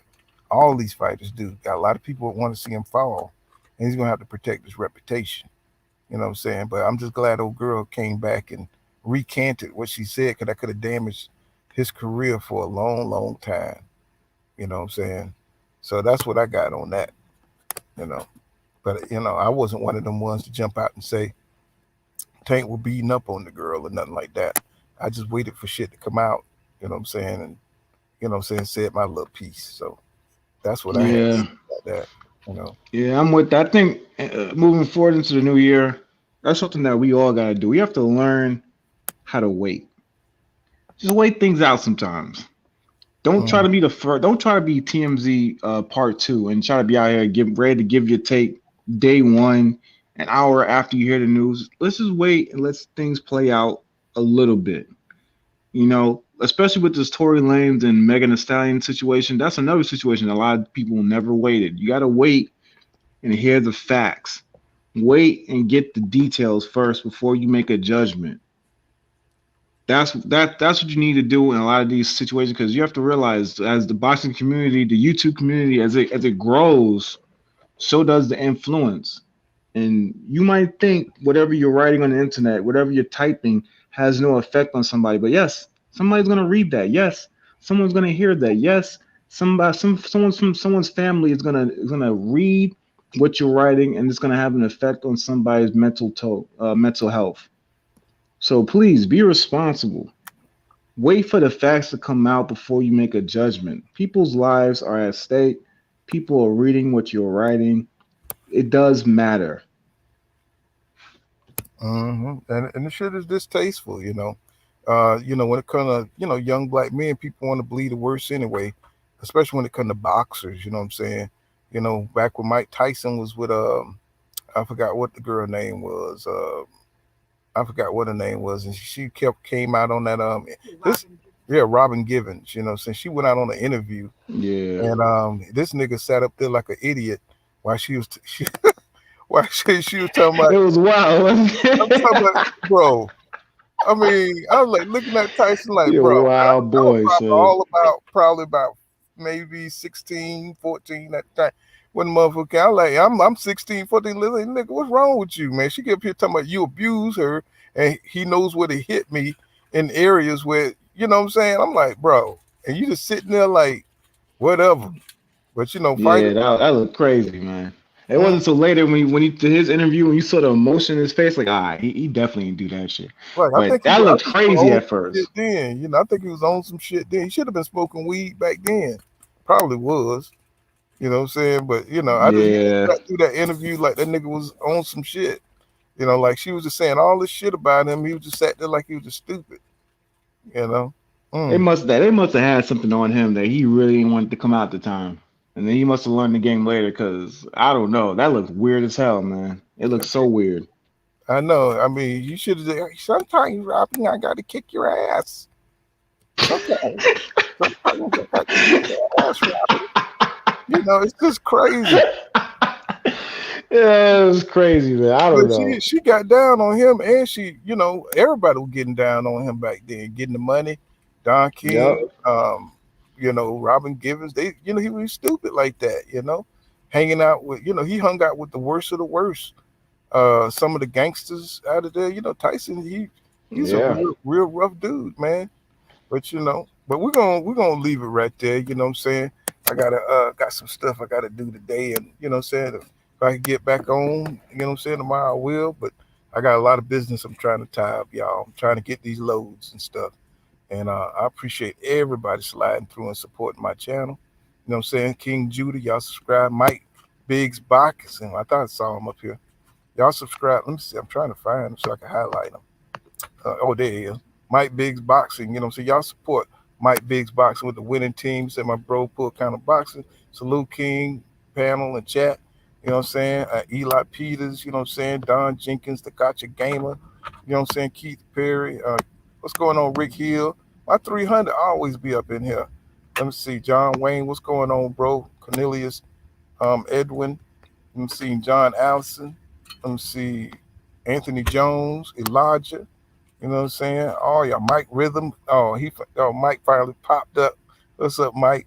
You know what I'm saying? A1 Hoop Zone. Y'all subscribe to A1 Hoop Zone. Cash Crypto. You know what I'm saying? Appreciate RB Dog. You know what I'm saying? JV. Film Study, definitely. You know what I'm saying? Appreciate all y'all sliding through, but we're going to have to leave it there for today. And if I come on tomorrow, we'll get back on. Just look for me. I'll let you know. And hey, appreciate all you guys sliding through. This has been Pool Counter Boxing. Make sure you smash the like button, subscribe to my channel for more hardcore boxing content. And remember what I say, fellas. Law don't go around here, law dog. Get savvy. See you guys in the next one. Peace out, y'all. All right, John.